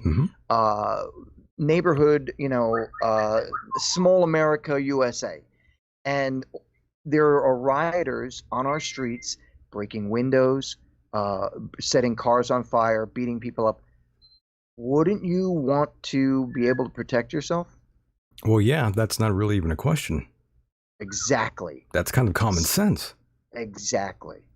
And that's why I feel for these people who are innocent in places such as Minneapolis, Hollywood, because now these stupid ass scumbags are talking about defunding the police department. Right. So, you know what? And I think I may have said this to you yesterday. I can't remember. I said to you, go ahead, let them defund the police department in Beverly Hills and Hollywood. Oh my! Let's watch it burn. It's gonna burn. Let's watch all those people who have never lived in a ghetto or an area where high crime is really high. Let's see how they survive. Yeah, they're not going to do too well. Not with that situation, no doubt. The whole country's gone to shit. It really has. I don't deny that. I don't deny it. I don't know what's going on here in 2020, Mike. It's been a terrible, terrible year. It's been a messed up year, right? And I almost want to say, and I simply say this just because it seems like it's proper, it's because it's an election year. Yeah, that's one of the reasons. Could be, right? I don't put it past anyone else who would want to sort of cause this sort of an issue at this point in time. I would say this is another thing that's a part of the plan here. Another chore. I've reached a point where I'm so, I don't know if I'm numb to it and just don't care anymore, or if I'm just so angry that it's just, I can't even look at the information anymore. I've just reached that point.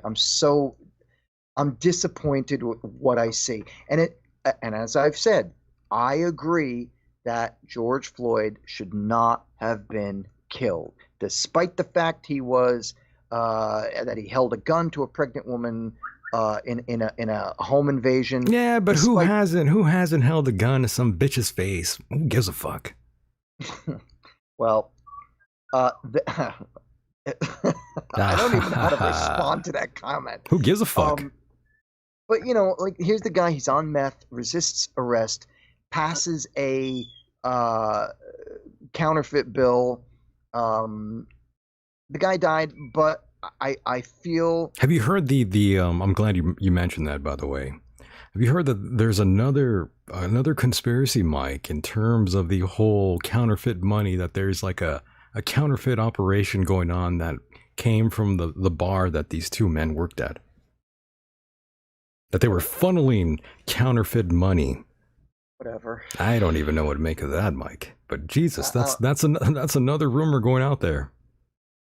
Like I said, man, I'm so numb to it all at this point. I don't blame know you. if I just don't care or if I'm just so angry that I can't even look at it. It's very frustrating for me. Oh, it is. It is. And the bird's frustrated too.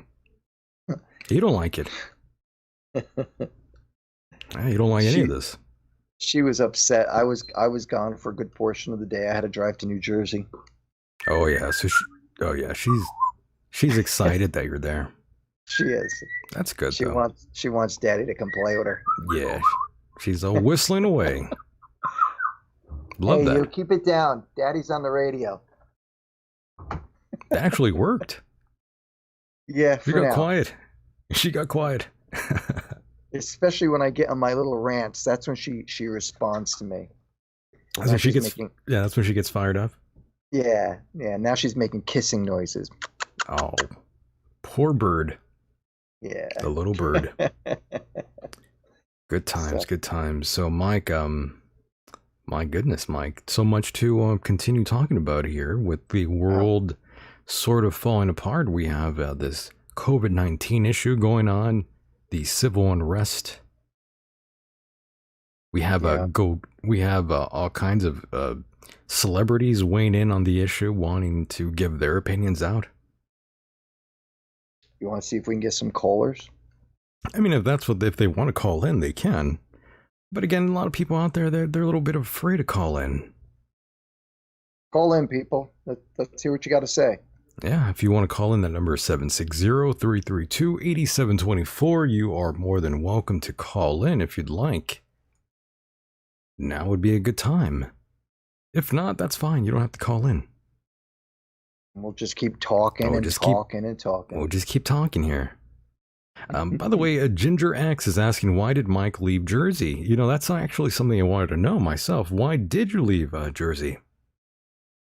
Well, in a nutshell, there's a couple of reasons, but I'll make it short. The first and foremost, during the Obama administration, I used to live in a town. I lived in a town for 16 years after I had gotten out of the whole misfits thing. Right. And I lived in a town called Kearney, and I was about 10 minutes away from the Holland Tunnel and New York City. And when the Obama administration came into power, I truly believed, and I'm very glad that I was wrong, but I truly believed that there was going to be a terrorist attack. And after 9/11, I did not want to be near New York City Oh, shit. to see another attack. So that was the first reason. The second reason was that too much corrupt politicians in New Jersey, too high taxes, high insurance, high rent, high cost of living, and I had to get out. I couldn't stand it anymore. I hear you. There are nice sections of New Jersey, particularly in places like north and far west, where you have more woodland. But where I was in the city, so. I hear you. Hear me or the bird? Oh, both. I'm sorry. But the bird's okay. We like the Keep it bird, by the down. way. We like the bird here. I'm glad. Yeah, we're fans of the bird. We like the environment. We like hearing the birds sing along. Nothing I'm wrong with that. I'm looking at her now, so she's quiet. Oh shit! She You gave her knows- the eye. I gave her the eye, and now she's cowering. I thought you got out of there because of Chris Christie. No. In fact, His Chris fat Christie ass. wasn't even governor. That when big fat bastard, Chris Christie. Mr. GWB. That big bastard. Yeah, that big bone. Fucking. Sorry. Go ahead.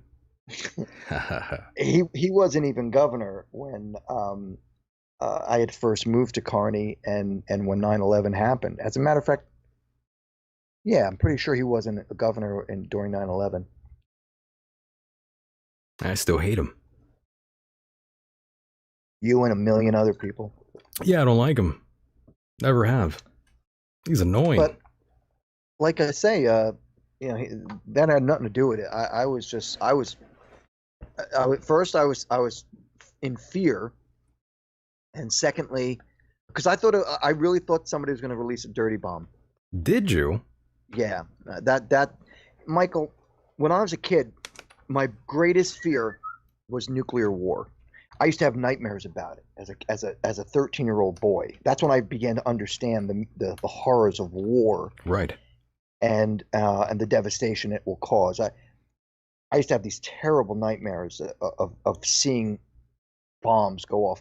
As a matter of fact, you may recall a movie called The Day After, which was released, I believe, in 1980 or 81. And I believe I was 13 or 14 years old when I saw that, and it scared the living piss out of me. Really? Oh my gosh, yeah. And it's all because, you see this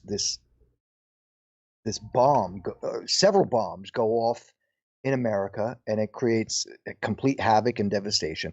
So that petrified me for years after, and I became not only did I become in fear, but I also became fascinated by nuclear war. It just scared the living hell out of me, man. To this day, it still scares me. And it's funny because being the persona who I was, Mike Hideous and all that with the band, everything was all horror related, and I was into monsters and demons, and none of that scared me. Nuclear war, that scares me. Oh, that's real. That's why. That's right. And none of this other stuff is real. Right. It's just bullshit. Total friggin' bullshit. There's nothing more frightening than reality, Mike. Right. That's right. And of course, let's listen to fat ass Governor Chris Christie talk. Got an audio clip here of his fat ass. Let's hear him. Tell us how you really feel. Let's hear this fat hack talk. By the way, this audio clip is when he actually had a radio show back in like 2017. Oh, yeah? I'm going way back just because it's Chris Christie. He's fat and annoying, and I find him hilarious. And he's fat, too. Very fat. Claire, what's up, Mike? Governor, next time you want to sit on a beach that is closed to the entire world except you, you put your fat ass in a car and go to one that's open to all your constituents. That's right. He called him a fat ass. Wow. Rightfully so. Well, not just you and yours. Interesting, Mike. You know what? What's that? What's that, Gov? Mike, I love getting calls from communists in Montclair. Communists in Montclair. You're a bully, Governor, and I don't like bullies. You know what? And listen, I'm not the one who came on the air. Hey, hold on, Mike. Mike, I'm not the guy who came on the air, swore on the air. Who swore? And so you did. Get the heck out of here. You're swearing on the air, Mike. You're a bum. Let's just go. Bad optics, okay? Mike. I'd love to come look at your optics every day, buddy. That's you know what, and you know what, Mike. What matters is what you do. That's what matters. And what have you done? What I just did was stop polluting the airways with a guy like that. Now, listen, these guys are going to come on and notice they're both from Montclair. Well, you know what's so funny? Can I just say? Yeah. I told you when the calls came up, right? I said to the governor, I said, man, you're popular in Montclair. We got a few guys up. And you're like, no. And that's one of the reasons why he no longer does his show, by the way, boys and girls, because of calls like that. Well, what do you expect? Oh, he couldn't handle it, but he couldn't handle it. You know what? If he was a Democrat, you think it would be different? I don't care if he's a Democrat or not. The guy's fat. He's from New Jersey. I can't argue with you on that, but what I'm trying to say... I'm kidding, of course. I mean, I'm being crass here, but...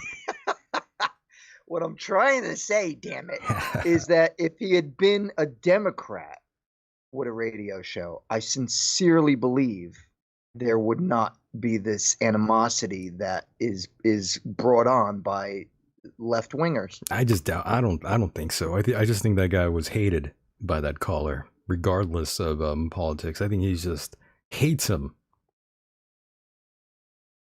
It's very possible, my friend. Yeah, I think he just hates him. It's pretty obvious, don't you think? I mean, yeah. Well, what did you do, fat ass? I think that was his best caller. He should be asking that guy to come on weekly and call in. Oh, brother. Yeah, I mean, that's what radio's all about.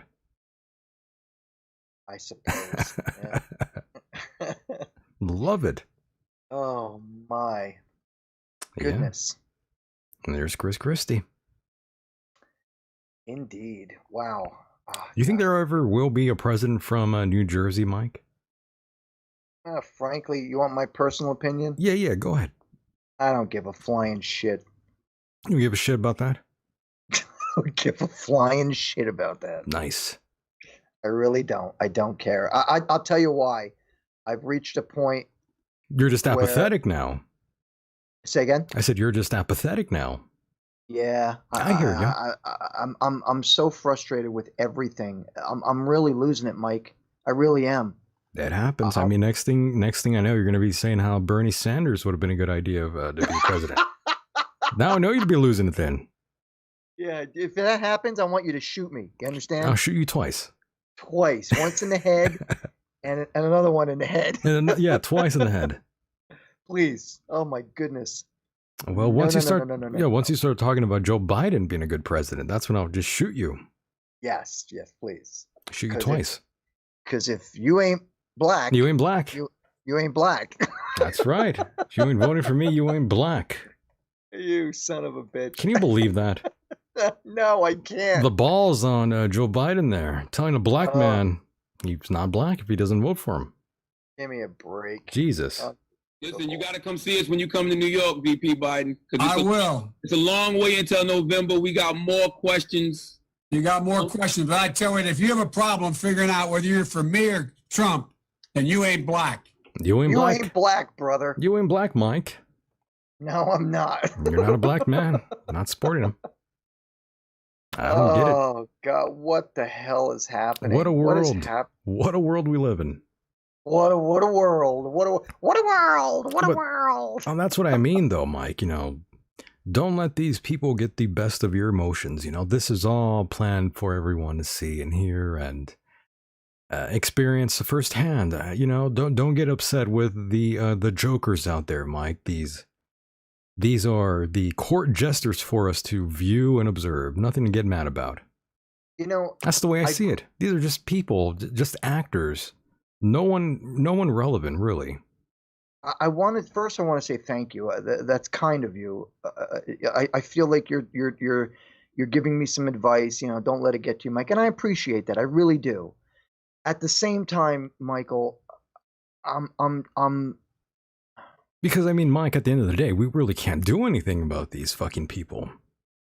Be that as it may, these bastards out there. After a conversation we just had with Max, like he made it seem like, and he's not the only guest we've had that has said stuff like this, where like we're doomed. We're doomed. We kind of are, though, Mike. That's the problem.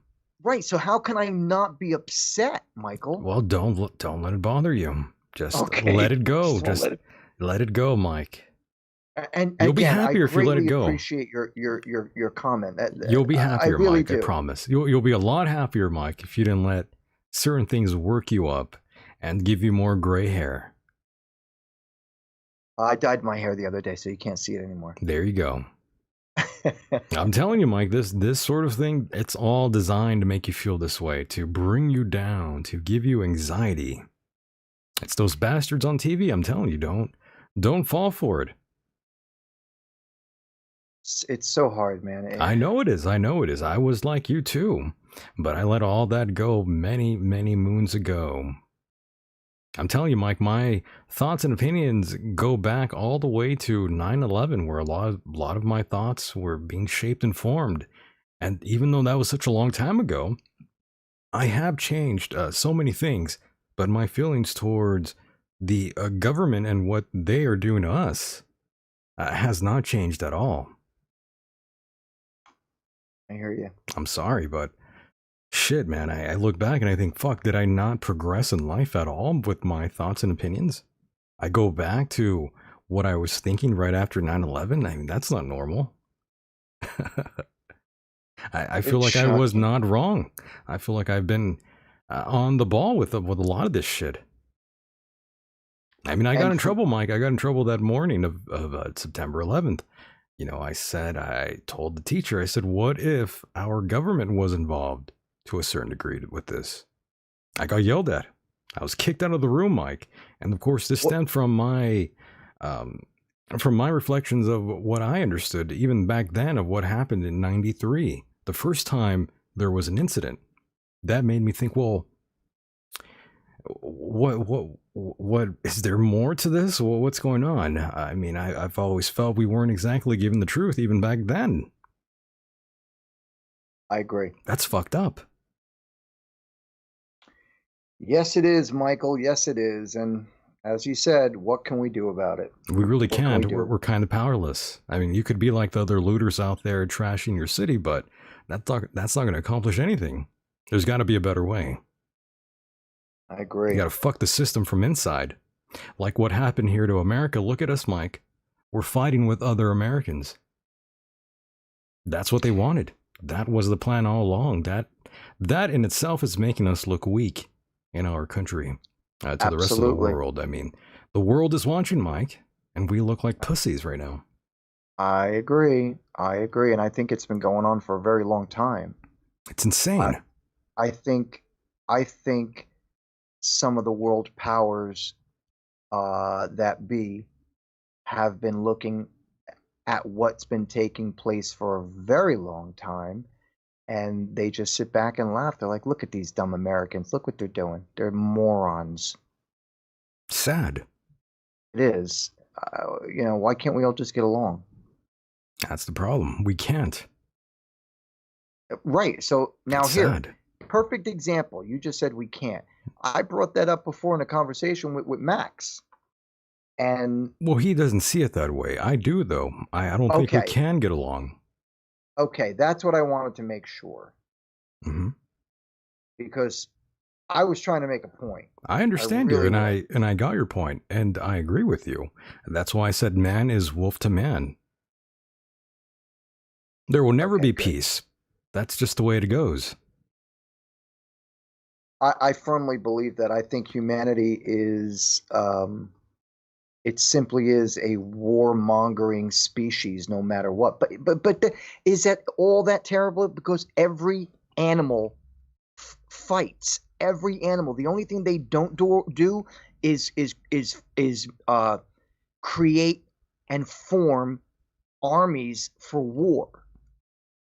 I mean, there are a few animals that hunts in packs, like the orca, the wolf. Well, look where we come from. Our common ancestor is a chimp. Right. That one of our greatest cousins in the family tree. We are animals. We evolved. That might be a shocker to some of you Bible-thumping fucking idiots out there, but we evolved. I'm sorry to tell you. That is, some of you out there want to deny that. Some of you are creationists. Some of you believe in the Bible. You clutch your pearls. Yeah, I know you're out there. But evolution, that's what we have. That is the most tangible form of evidence that leans on that side of possibilities of what happened. The Big Bang, another example of what could have possibly have been.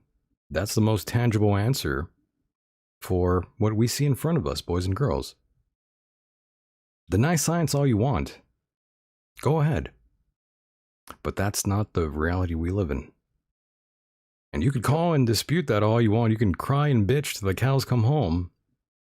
But I haven't heard another argument that says otherwise, Mike. I'm right there with you, buddy. Again, faith is not the most reliable pathway to truth. No. Get that through your heads, boys and girls. Not at all. I'm sorry. Unfortunately, that's just the way it is. That's the way the ball bounces. That's the way the crucifix bounces. That's right. That was a pun right there. Did you get it? I did. Okay. By the way, there's a TV on fire in the for the visual in the chat right now, Mike. What is that? A TV that's on fire? Mm-hmm. I think I've seen that before. Looks cool. Yeah. By the way, Mike, someone in the chat room, JJG, says we were planted by, and he has like a little alien head, spore theory. I just wanted to ask you what your thoughts were on like extraterrestrial life. Do you think there is alien life out there? You're asking me? Yeah, or do you think that's just nonsense? Oh, believe me, my friend, I have all my life, just like all my life, I've been looking for God. Mm-hmm. I've also been looking for aliens. alien life. Okay. Probably one of the reasons I'm so fascinated with the movie Aliens. That's a good movie. Ridley Scott is one of my favorite directors. Right. With the exception of Alien 4, which absolutely purely sucked. The concept of the movie Alien and Aliens, Alien 3, Alien 4, I'm sorry, Alien 5 and 6, great concept that there were beings from another universe. Actually, I shouldn't say another universe, possibly our own universe that came to our solar system and just basically created us, or that we were created purely accidental and this race found us. I mean, I'm fascinated by it. That's the bottom line. I'm fascinated by it. Yeah, I'm right there with you. I want to believe. Me too. I really do. I really do. I don't believe in little gray men. I don't believe in alien abduction. I don't believe there are aliens walking among us. I really don't have an answer for you. I want to believe, but I'm very skeptical. Me too. I'm a very skeptical person, as you know. That's right. So, yeah. I think some people think I believe in everything. But no. Not at all. Well, there's got to be some... I draw the line. Yeah, you got to have some form of proof, but you know, there's so many conspiracies and ideas and thoughts out there. It's really hard to tell. Sure. And of course, Lilith in the chat room says, I don't care if there are aliens or not. Okay. Yeah. Doesn't matter. Just like if the Earth is flat or not, I don't give a shit. Well, that we can definitely say is not the case. True, but even if it was flat, I still wouldn't give a shit. Yeah. Would you care? I mean, I don't give a fuck. We're surviving the way we do. I mean, right. What difference would it make? Yeah, it makes no difference at all. And Mike, by the way, a lot of people out there, they're saying, as we talked about here earlier with Max Igan, we talked about COVID-19. And, you know, even if it was just a flu, I'm still someone who doesn't want the flu. Sure. I don't want to fucking touch your hand. I never liked doing that shit before COVID-19. Right. Yeah, man. I mean, I'm telling you. Even before COVID-19, I didn't want to touch anybody. Come on. I don't want to touch some fucking greasy hand. Get the fuck out of here. I was always like that too. I was always kind of a germaphobe kind of person. Well, the thing is, I'm not a germaphobe, but Mike, I hate being sick, and I always knew some fucking dirty fucker was gonna get me sick, you know? Sneezing and coughing and being in line next to you greasy fuckers. Like I want that shit. Give me a break. Come on.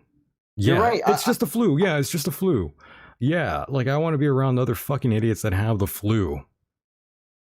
And I agree with you. As I say, I never liked being around people who were sick. And hell no. I mean, I got a serious reason to. Yeah, see, you have like a definitive reason why you wouldn't, but you know, I see people as potential menaces with viruses.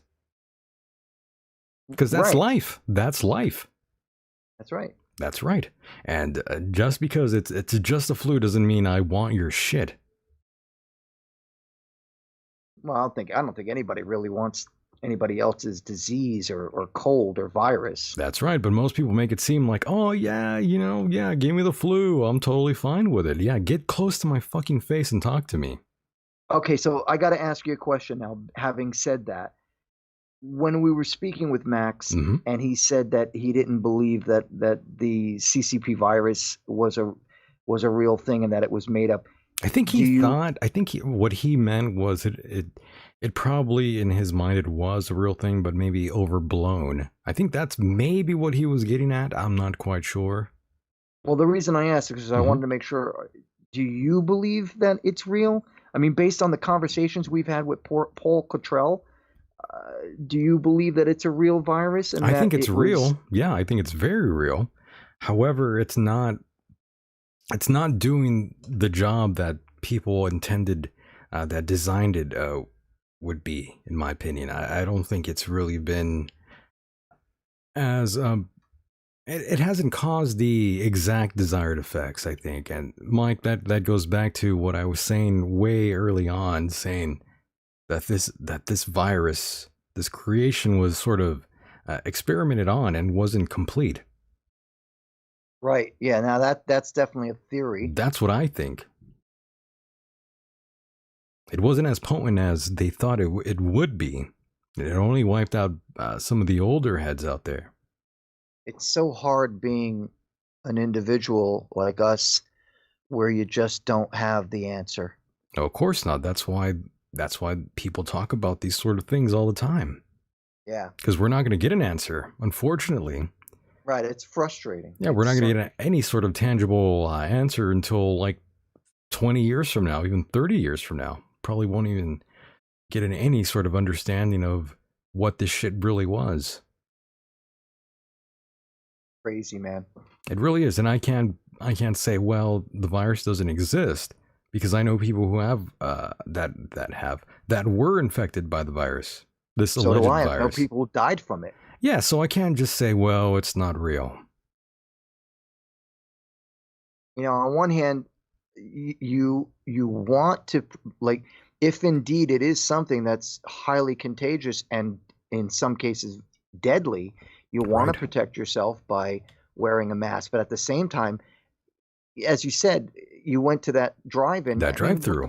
What the hell do you need a mask for in your car?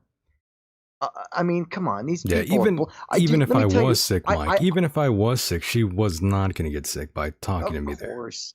I had to go. Now, check this out. Go ahead. And this goes to everybody who's listening. When you go to a food store or any store, whatever you buy, remind yourself that you may not be able to return it if it's not what you want or it's broken or whatever. I have gone to the food store. Anytime I've gone to the food store to buy something and I end up getting the wrong thing by chance, let's just say, for example, I don't know, you get some kind of a drink and you get diet and you don't realize you got diet. And then you go back and go, I bought the wrong thing. Can I please return it for the right one?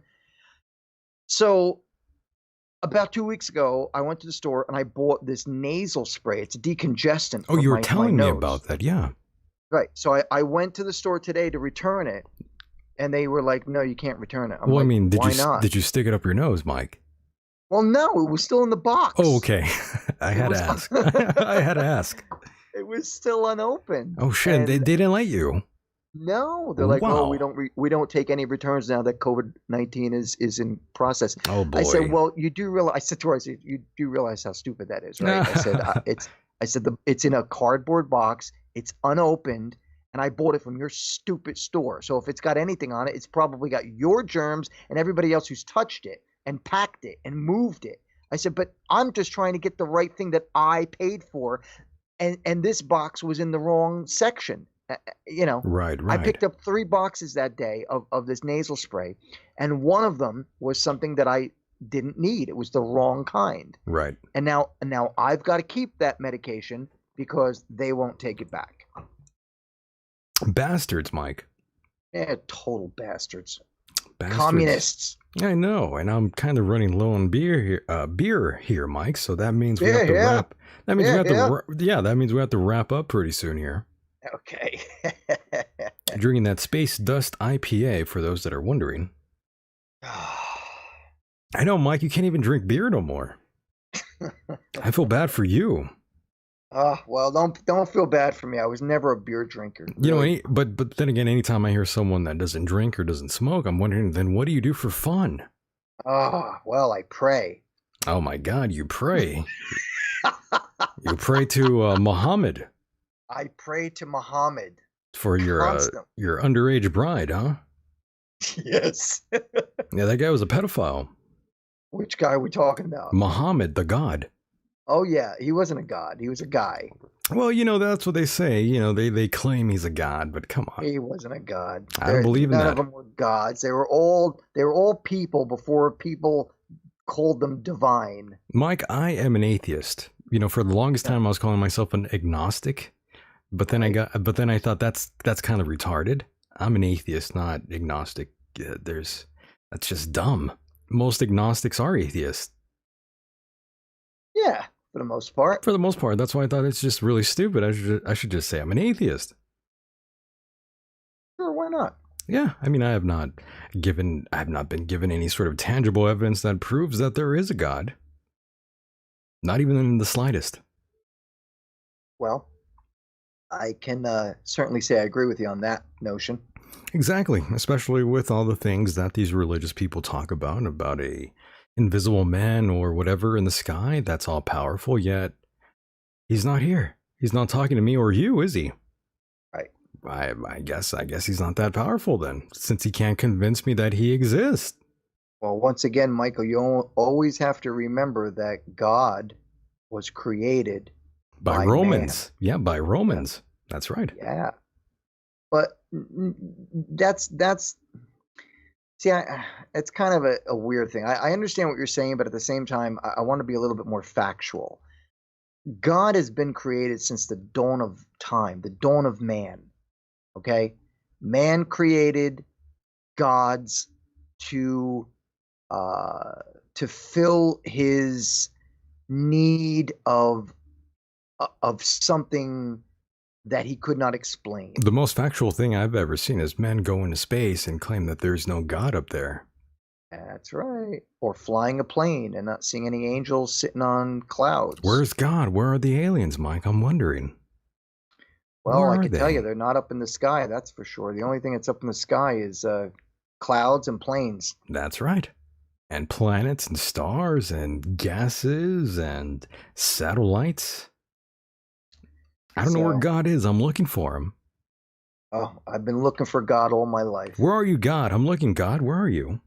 Hello, God. God, where are you? Have I lost you? God, are you there, God?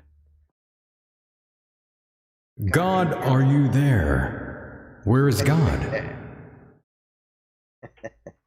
Where's God, Mike? I'm looking. He's not here. Not here to answer us, huh? Not there. I guess he's not all powerful then. Nope. I haven't been struck down by lightning yet either. How sad. Give it time. Joseph Virgo says God is inside. Well, I would have to agree because I am God in my world. Well, God said he made us in his image, so... I guess we're just all God then.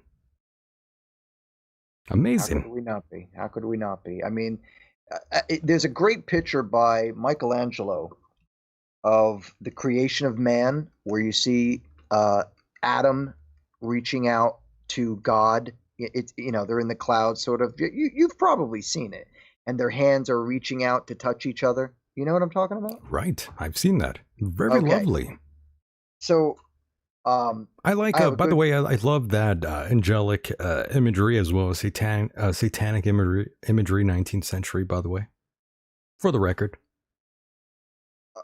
Oh yeah. Beautiful stuff. Yeah, all the great artists from that time. Yeah, I don't hate religion, by the way. I just want people to get that through their head. Even though I am shitting on religion, no doubt, but I don't hate it. I think it's beautiful. I think it's very lovely. It's a wonderful concept, no doubt. Be that as it may, the problem is people always tend to put their so-called their take on it. Amazing. And that's where you get the controversy of so many different people. For example, where I live, when I turn on the radio sometime and I listen to the radio, there's a local station out here that I listen to quite often, and they always play this commercial where this guy comes on and he talks about what Jesus meant and what the Bible meant. And I'm like, how the fuck do you know what Jesus meant or what the Bible means? These people, they're so friggin' righteous in their own minds. I know what the Bible means because I read it and I know. So listen to me. Come on, give me a break. It's all silly. Idiots. I'm telling you, people are ignorant, no doubt. Hey, what gives this guy the right to tell me that he knows exactly what Jesus meant, or the scriptures meant, or the Bible meant? So, Mike, I gotta ask you. So now you know how I feel when I talk to lots of conspiracy theorists out there and they're religious. I just think, wow, you must be dumb. Sometimes I feel like I have a higher IQ than you are dumb. Sometimes I feel like I have a higher IQ than those that are religious, Mike. Holy shit. Yeah, well, wow. You probably do. That's the thing, Michael. Is religion? Oh my God. Religion can cloud your mind to what is really scientifically proven, and we've had this discussion with a couple of religious people. I love that discussion, by the way. Yeah. They get all emotional. They don't know how to think right. They lose rationale. We haven't even hit hard with religious folks out there yet. We haven't even talked about the endless contradictions. I mean, we've been rather polite with a lot of these people that are very religious. We haven't really taken them to town. And you know what? There's sometimes that you get a guest on. I don't even want to open my mouth because I'm trying to be respectful. I hear you. It's your show. I respect you greatly that it's your show, and I try very hard to keep my mouth shut. Well, we have to. Yeah, sometimes we can really like pile on some of them. Right. Yeah, just in case, because they're already emotionally a wreck. Some of them. Well, let's just be honest. Obviously. Yeah, let's just be honest. Right. Well, yeah, a lot of people who are religious, they don't want to hear other views. And I can't stress enough that science and what is proven scientifically is fact. There is no fact in blind faith. Nope. I can't repeat that enough. Faith is the absence of evidence. Well put. Yeah, in a nutshell, really quickly. Right there for all to hear and all to observe and sort of get through their heads. Yeah, and I agree with V. She says organized religion equals cult. They're all cults. Yeah, I suppose it does. I would have to say so. These are all cults. That's, Mike, that's the reason why I can't join any sort of organized group. I can't join the left, can't join the right, can't join any group. Because I feel like they are all part of the same thing, all a cult. Anytime for instance, Mike, there are podcasts, networks out there, Mike, that I've been a part of. And lots of those individuals, they want to say, we're a family, we're this, we're that. And the entire time, these fucking people are making money off of you. That's right. All while telling you that you are part of some magical family. That's the strange thing about many people. We're a family. Yeah, we're a family. I get the fuck out of there as soon as I hear that shit. A lot of people are easily coerced into believing the comments of others who say, trust in me. I know the way. I know the way to enlightenment after death. And that's what it really all comes down to, is like people are scared of what death holds for them. Right. So they have to find something that they can happily, how would I say this? Something that they can believe in that will suppress their fear for the day they die. Clutching the pearls. We see it all the time. Is that what it's called? I think so. Yeah. Death is a part of life. Don't be afraid. We all return to the tomb of silence, as they say. Yeah. It's just a little nap, Mike. Don't be afraid of death. Well, I guess it depends on how death approaches you. We're just going to go to the dream world, Mike. Don't worry. It's okay. But hang on. I wouldn't want to be brought to death when the Mexican cartel sits there and chops off they chop off my genitals, my arms, my legs, and by the way, cut Mike. my fucking throat open. Chainsaw. What about a chainsaw? I said that's the way they do it. Not the video I watched. What'd you see? There's this horrible video. Send me the link. Send me the link. All you gotta do is look it up. Go to any First of all, you're not gonna find it on YouTube. It's too horrific. I'm desensitized, by the way, Mike. And that's cool.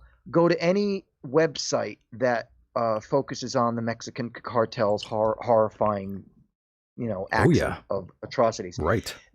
Look up 4 women hacked to death by the Mexican cartel. Will do. And it is absolutely horrific. And then there's another one where they take this guy, hang him upside down with his legs open, and they cut off his genitals. And then they slice his throat open. That's the kind of death I would not want to have.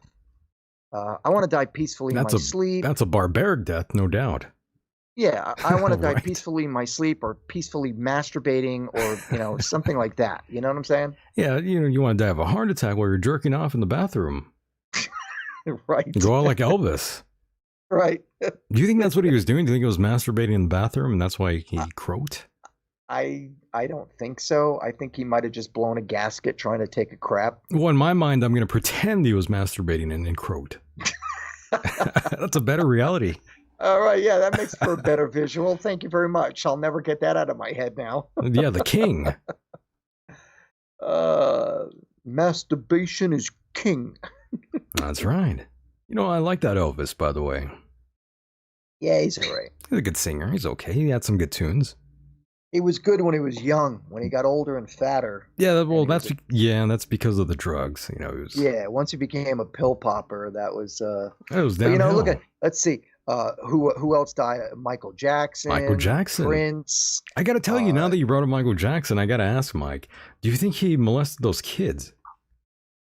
Oof. What do you think? Wow, now you've just opened a whole new can of worms, my friend. Oh yeah, here we go. What do you think? Do I think he's guilty of being a pedophile? Sure. First and foremost, one must remember that he was sickly rich, like obscenely rich. Like Epstein money, right? Like Epstein money, right? Right. And when you've got Epstein money, you can usually pay off the parents of the children who molested. Right. And it is there have been many court cases that were settled out of court. I shouldn't say court cases. There were many cases that were settled out of court. Out of court. To pay off the parents. That's what I mean right there, Mike. That's what I mean right there. I'm going to stop you right there and say that's what it was about Michael Jackson. The fact that he was like this habitual check writer, that he would gladly give you money to settle this out of court. That's what drew the red flag for me, essentially. And Mike, here's another weird tidbit about me. Anytime I fucking traveled outside of El Centro, where I'm at, say San Diego, Los Angeles, La Jolla, what have you, Mike, if I go to a mall, or an airport, any of these places, there's always a song of Michael Jackson that comes on. I don't know what it is, but I'm like surrounded by songs from Michael Jackson anytime I leave my town. Well, good God. Let's go back to what Max said before, which I totally agreed with him about, which was people get distracted from the real problems. Right. The fact that Michael Jackson, in my opinion, was indeed a pedophile and paid off many people to keep their mouths shut. Right. So I continually hear, Michael Jackson was the greatest musician. Well, he's a good singer. Blah, blah, blah. He's a good singer. He was the king. Can we not agree with that though, Mike? You don't agree that he was like a good singer though? I never liked him. You never liked him? No, I was a punk rocker. What the hell am I like Michael Jackson for? You didn't like? Sure, but there's a couple songs that are kind of catchy. You didn't give a shit about that. There's one song. Oh yeah, here we go. Which song? And I can't remember it because I'm not into Michael Jackson. But there was one song that he did that I found to be exceptional in a sense that I could deal with it. Right. But I would never buy the record. I would sooner buy a Prince album because I've respected Prince because Prince used to write his own music. He had a real band who played real instruments. and none of it was played on a DAT machine. Prince was the man, by the way. Prince, he doesn't get enough credit. The guy really did play all the instruments, and he was amazing. He was. I give you that for sure. Prince was the man, no doubt. I told you I got totally dissed by him in a record store one day, right? Really? Do tell. No. Go ahead. I gotta hear this. Me and my old bandmate Jason Trioxin were walking down one of the streets in New York City, and it was a late night. We were having an interesting night. We kept seeing movie stars all night and rock stars all night. So we're walking down one of these streets. We had just gotten out of Bleecker Bob's, the famous record store on, I believe it is Thompson or Sullivan Street in the Village. And as we're walking up to another record store, we see these two black guys come out of a record store, and they're going, "Hey man, Michael." He goes, "Hey man, Prince just went to that record store." Oh shit! So Jason and I looked at each other. I was like, "Get the fuck out of here!" I'm like, "Dude, I actually like Prince. I think he's awesome." Right. Now, mind you, Jason and I were dressed like total punk rock. You guys were dressed you guys were dressed like Antifa members. Not even close. We had black leather like motorcycle jackets on. I had my big black engineer boots, my black hat, nail polish. I got an eyeliner on. We're totally goth, death rocked out. Yeah, you're looking like Dracula. Exactly. So we go up to the record store and we look in the window. Sure enough, there's Prince. He's walking around. I'm like, holy shit, dude, I want to go in there. Right. Now he's walking with what I believe was his security guard and I think his publicist. And what they're doing in the record store is they're looking for bootlegs of Prince. So I walk in, and I wanted to be nonchalant. I didn't want to walk and go, "Oh, Prince, shake your hand." I said, "You know what? Let's go in nice and easy. We'll go looking at the records, and when he finally comes around, I'm just gonna say, 'Hey, man, it's really nice to meet you. I really respect what you do.'" So that point comes, and he's coming down the aisle. And I'm there, and I see him coming towards me. And just as he gets maybe about 4 or 5 feet from me, I turn, I put my hand out to shake his hand. I said, "Hey man, I just want to say it's really nice to meet you, and I really respect you." And he never even looked me in the eye. He just said, "Yeah," and walked right past me. And as I'm standing there with my hand out to shake his hand, he walked right past me. Damn. Yeah, I got totally dissed by Prince. That's kind of cool, though, and at the same time. Yeah, I suppose. Yeah, definitely. I mean, I can't wait till the day someone wants to say, "Hey, can I take a picture of me?" And I could walk by them and say, "Yeah, of my back." Of my back. Yeah. That's great. I can't wait. Of my back, you ass. That's right. Oh, Lord. Now go home and get your fucking shine box. That's from Goodfellas. That's right. Do it. Oh my goodness, I can't wait. There's been a couple times though where I had a couple of listeners that identified me out here in El Centro, Mike, at a coffee shop, and they sort of acted like fanboys. In a bad way? No, well, I mean, it was flattering, but I mean, they were kind of marking out in a very strange way. I'm just a regular guy. You don't need to act all fucking crazy. I understand what you're saying. Yeah, I mean, I'm just a normal dude. You don't need to act that way. It's okay. I'll talk to you. You better act that way with me, because I don't take that shit. You come around me, you better be like, "Hey man, can I have your autograph? Because you're the greatest." No, I'm just kidding. I'm just kidding, folks. Just kidding. Just a little joke. Yeah, there's been that way though out here a couple times. Yeah. Believe it or not. Kind of odd. Well, you know what? That's a good sign, Michael. You're doing the good. You're doing I guess good. So. I guess so. I mean, I was polite. I just think, it's not necessary to sort of go that way. I'm just a normal scumbag like you. Like me? Not like you, but I mean like him. Like you. Like that guy out there. Ah, yes. Yeah, I'm just a normal guy. Don't worry. Nothing special. Just a simple man. Just a simple man, like the song. Like the Leonard Skinner song. Exactly. Simple Man. Great song. Is it? I love that song. I've heard of it. I just I'm not a Skinner fan. They got a couple songs, but yeah, not that good. I'm not into heroin either. Oh, that I was into that. Yeah, you were into heroin for a while, right? I was, yeah, about 5 years. You're like fucking Artie Lang. No, I still got my nose. That's still true. Got my nose. Artie was like snorting that. Oh my! Can you believe that Artie Lang snorting snorting heroin? Good God! Well, first and foremost, anybody who snorts heroin, you're totally wasting it. The only way to do heroin is by mainlining it with an IV. Otherwise, it's a complete waste, in my personal opinion. Yeah, and in my personal experience.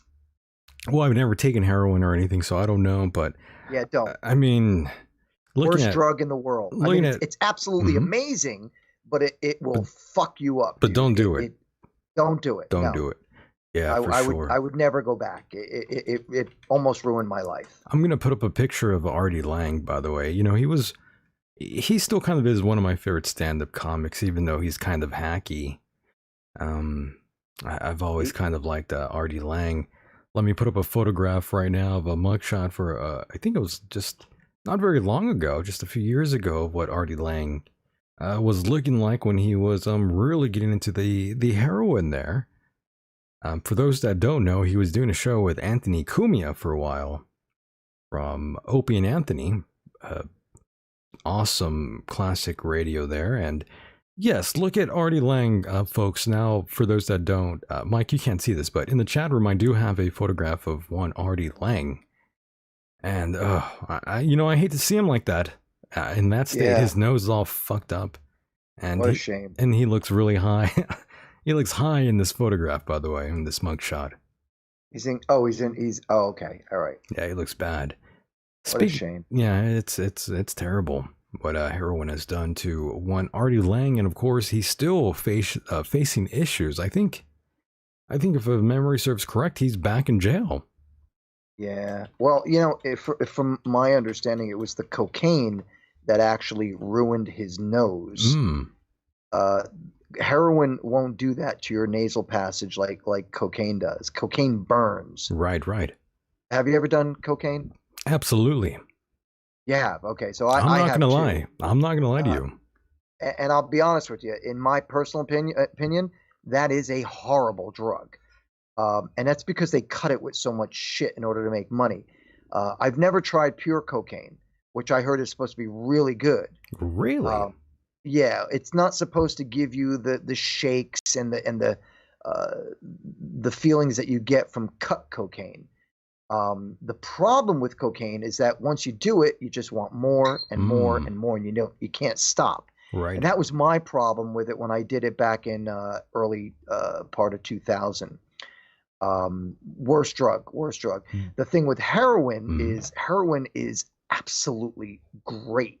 But the problem, it is so great that you are completely sucked into it. Now, just so you know, when I was doing coke, I got off of it all by myself. I didn't need to go to rehab or anything like that. I simply got off of it myself. But the heroin, you do heroin, there's no way you're going to get off of it yourself. And if you do, I highly commend those people who have been able to get off of it themselves. I knew a girl who was trying to get off of heroin. Took her a week to get over the sickness that she was dealing with. Damn. Flu-like symptoms. It's horrible. But you know what? I did it for 5 years. I'm happy to say that I'm off it. I've never gone back. And don't do it, kiddies. Yeah, don't do it. It's bad. Yeah, I wouldn't recommend that for sure. And Niche says they used to cut it with baby laxative. And That's right. And I have heard Artie Lang talk about that in the past as well. If you even look up Artie Lang on YouTube, search his name, chances are you're going to hear a story about heroin, because the guy can't stop talking about Howard or heroin. That's kind of his whole bit. Every interview, it's always about heroin or Howard. Well, and it's also interesting the listener who just mentioned about the baby laxative. Right. Whenever I used to get my stash, all I had to do was look at it, and I had to go to the bathroom. Yeah, I mean, because it would give you the runs. I knew exactly what it was going to do to me. It would give you the runs. That's what Artie Lang would say in these interviews all the time. Yep. Wow. That's I used to see it. I could even, in fact, I can smell it right now. I remember that smell. Damn. When I would get my stash, and I'd open it up, I'd see it, and I would smell it, and immediately I had to run to the bathroom. Damn, that's and I didn't crazy. even do it yet. All I had to do was smell it. Wow. Yeah. Amazing. And you got off of heroin though, Mike, obviously, and obviously that was very difficult, I'm sure. The most difficult thing I had ever had to do. Yeah, I can only Drug imagine. related. I can only imagine because I know Artie was taking he took a bit of a sabbatical from life for a bit there and sheltered in place before shelter in place became popular. You're trying to get off of heroin, and he couldn't fight it off. And It's the first 2 days are absolutely horrendous. dude, you should have saw Artie when he was just fucking high out of his mind when he was doing the Artie and Anthony Cumia show. You could literally see him on camera just high out of his mind, deteriorating in front of everyone. It was insane. The guy was high on heroin talking to Chris Hansen, and that was a classic interview, by the way. Hilarious. Artie Lang was fighting with Chris Hansen the entire time. Good times. Wow. But of course, high, nonetheless. Is that why he got fired from the Howard Stern show? Most likely it's because he was high and probably not wanting to show up. I think that's probably a contributing factor of why we no longer see Artie Lang a part of the Howard Stern show. And for most people out there that are big Howard fans, they would tell you that once Artie Lang left the Howard Stern show, that's when it all fell apart. Well, as you just mentioned, right. What happens with drug users, especially cocaine users, is that you don't want to socialize with anybody. Right. The paranoia is unbelievable. I used to live on the second floor in my art studio, and I used to think that people were peering into my window on the second floor. I was like 35 feet up in the air, and I used to be afraid that somebody was looking through my window. Wow. So you were like super paranoid. Yep. There's an interview I did with Peter Steele from Typo Negative when I did a film called Living the American Nightmare. H2O. What? I said H2O. What about it? Go ahead. Sorry. I'll tell you in a bit. Go ahead. So Peter Steele was talking about his addiction to cocaine. And he said, while we were doing the interview, he goes, I was doing, he used to have a $400 a day coke habit. Wow. Yeah. And he said there was at one point in his apartment in Brooklyn when he was on coke, there was a black octopus that kept coming out of the toilet. So he smashed that son of a bitch. He said, because I smashed that fucker. By the way, the H2O reference is actually a reference to a cigarette or a joint dipped in embalming fluid, by the way. Oh. Yeah, I just had to throw that in there. I was acting like I was like a street dealer there for you. It's so odd that they would call it H2O because it has nothing to do with water. Exactly, but that's just the way they do it in the streets. Gotcha. Yeah, fuck that. I'm not doing that shit. Oh no. I'm good. I don't do that. But if you've ever smoked a cigarette, and I know you haven't, but if you ever smoked a cigarette out there in the listener land, there is embalming fluid in cigarettes. The Sherm sticks is what we call them out here. Dip them in embalming fluid, a joint or a cigarette. That's what they did out here. Did you ever smoke a joint rolled with coke? I might have, but it must have been a blunt. I have. Not a joint, but a blunt laced with cocaine in there. I have. Unbeknownst to me, by the way. Oh, cocaine is a hell of a drug. Sure As Rick James once said, cocaine's a hell of a drug. It really is. It really is. Kids don't do drugs. Don't do any drugs, by the way. No, don't. Especially coke and heroin. Yeah, don't do They that. are the worst. Yeah, don't do it. Just stick to pot and your tobacco, I guess. If you want to do that, Mike. Speaking of tobacco, I had a friend who was heavily in tobacco. He would always roll his own cigarettes before a show. Okay. Yeah, we had a local scene out here. You know how that goes. Local punk rock scene. The guy would, we would show up at a little show in someone's backyard, and the guy would sit in his hood of his car and roll up those cigarettes there. Well, I used to do that at one point for about, I bought one bag of tobacco, Mm-hmm. and I was absolutely terrible at rolling cigarettes. I was good at rolling joints, but not cigarettes. And I gave that up. You couldn't roll with one hand?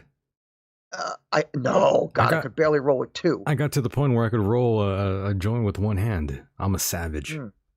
You're a savage. I'm an animal. I've learned. Speaking of which, Mike, I gotta say, were you ever the type that would steal from like a convenience store? Oh, constantly. Dude. I still steal from stores on occasion. I had a friend who's like really into magic. Like he's always been into magic, right? Right. Like close-up magic. This dude would go into like any store and he would steal everything. And he would never get caught. This guy could steal any, he could even pickpocket like he could even take your watch and you wouldn't even know it.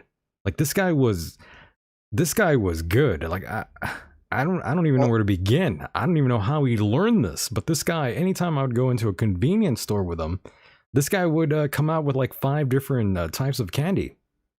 Well, you know what magic is? It's the sleight of hand. This and if dude you have the was sleight of good. hand, you can shoplift really good. This dude was like pro. I'm not even lying, Mike.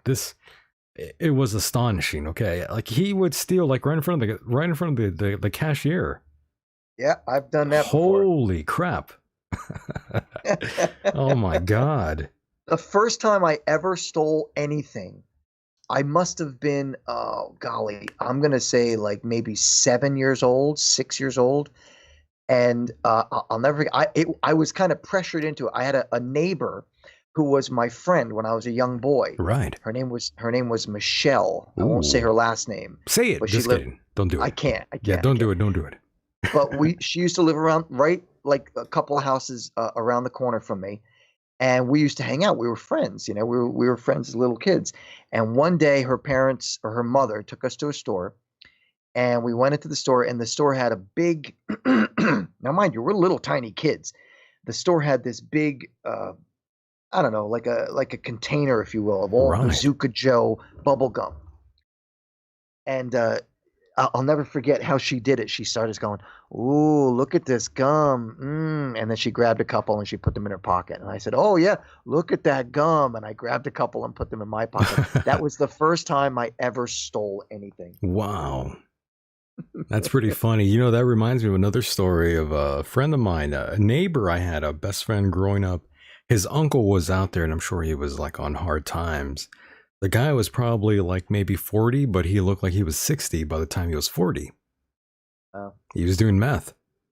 Oh, that's even worse than coke and heroin. Yeah, the guy was doing meth. This is a best friend of mine. His uncle, I'm sure he was probably snorting it or shooting it. I'm not quite sure, but I remember one time he was like laughing and saying what he used to do when he would like smell like the reefer from like a friend of his. Like once in a while, he would like dip his face inside the bag, and he would like act like he's taking like a big whiff, but he would sort of like put a couple of nugs in his mouth and take it.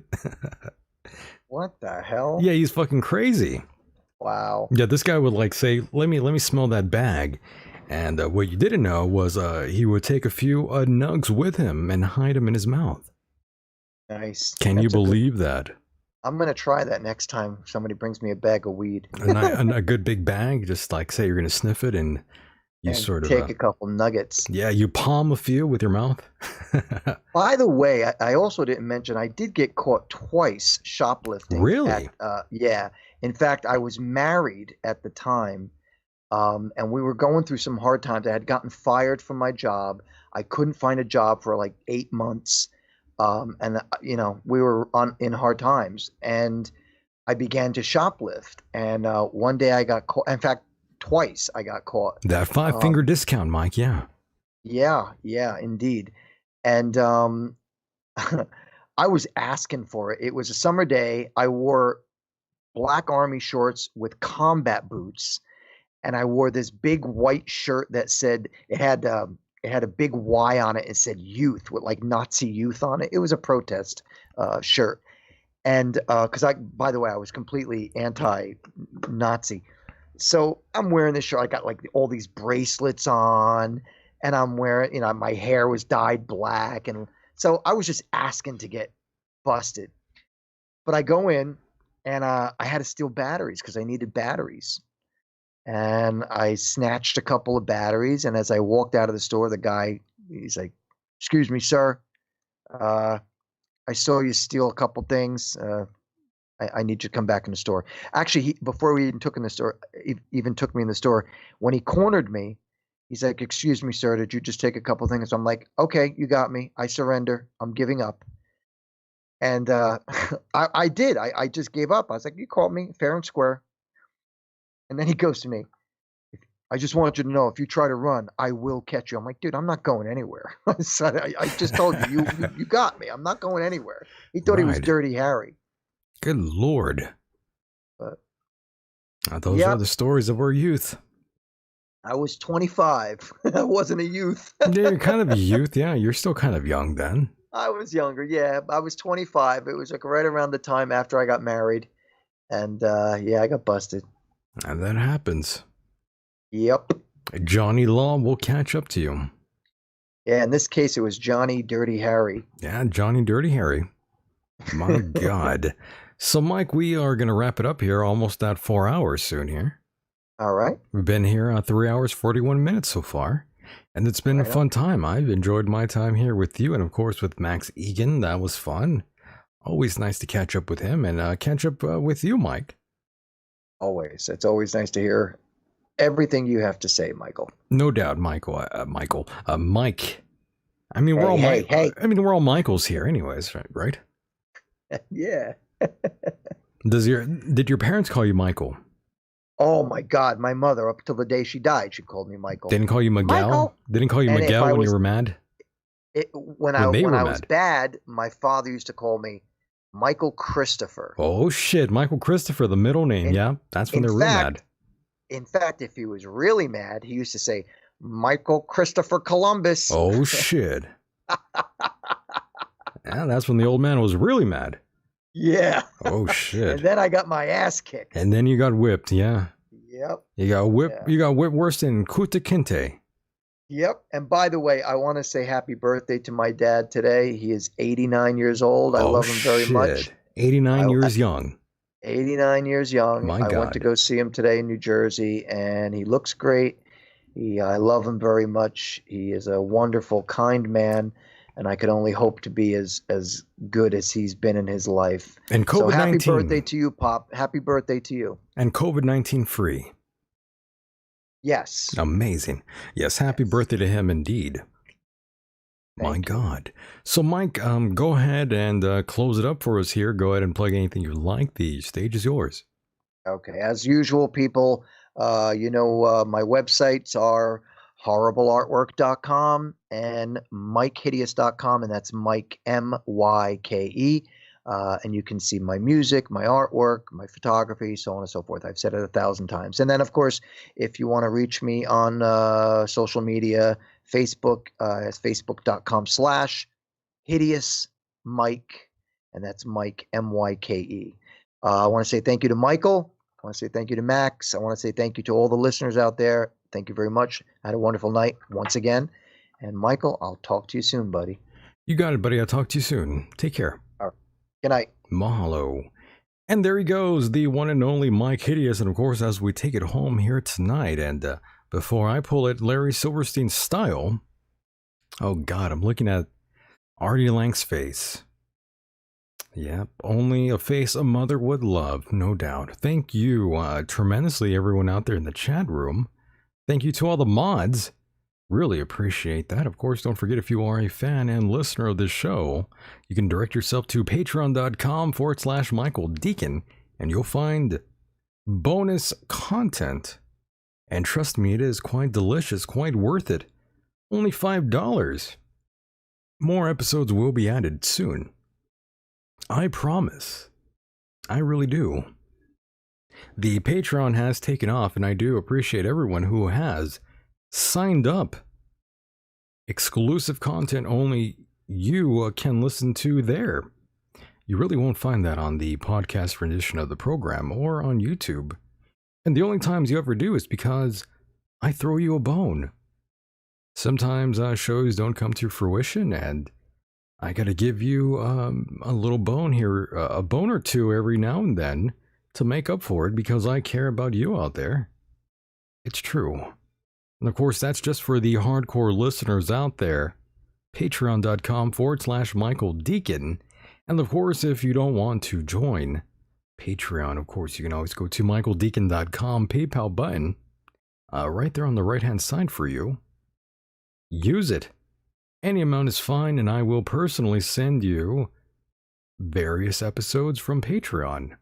Please subscribe to the YouTube channel if you haven't done that already.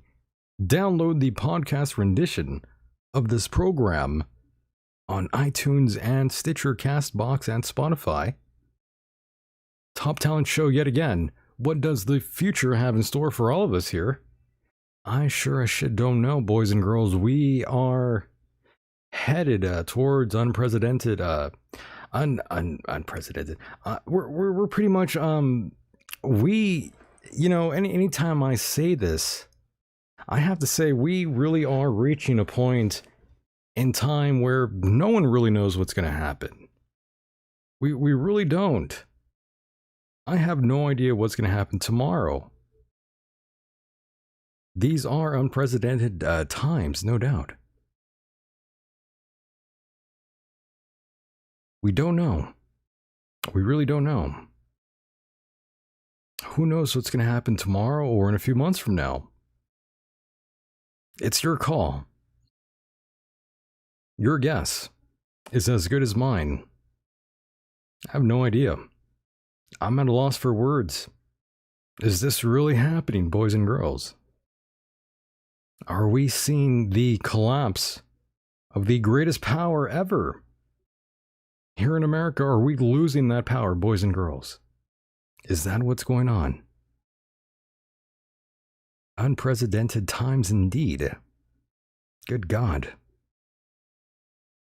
There's nothing more frightening than reality, and I hope you well out there, wherever you may be, on this island Earth. And with that said, the world is a mysterious place, and life itself is a mystery. Until next time, good night, everybody.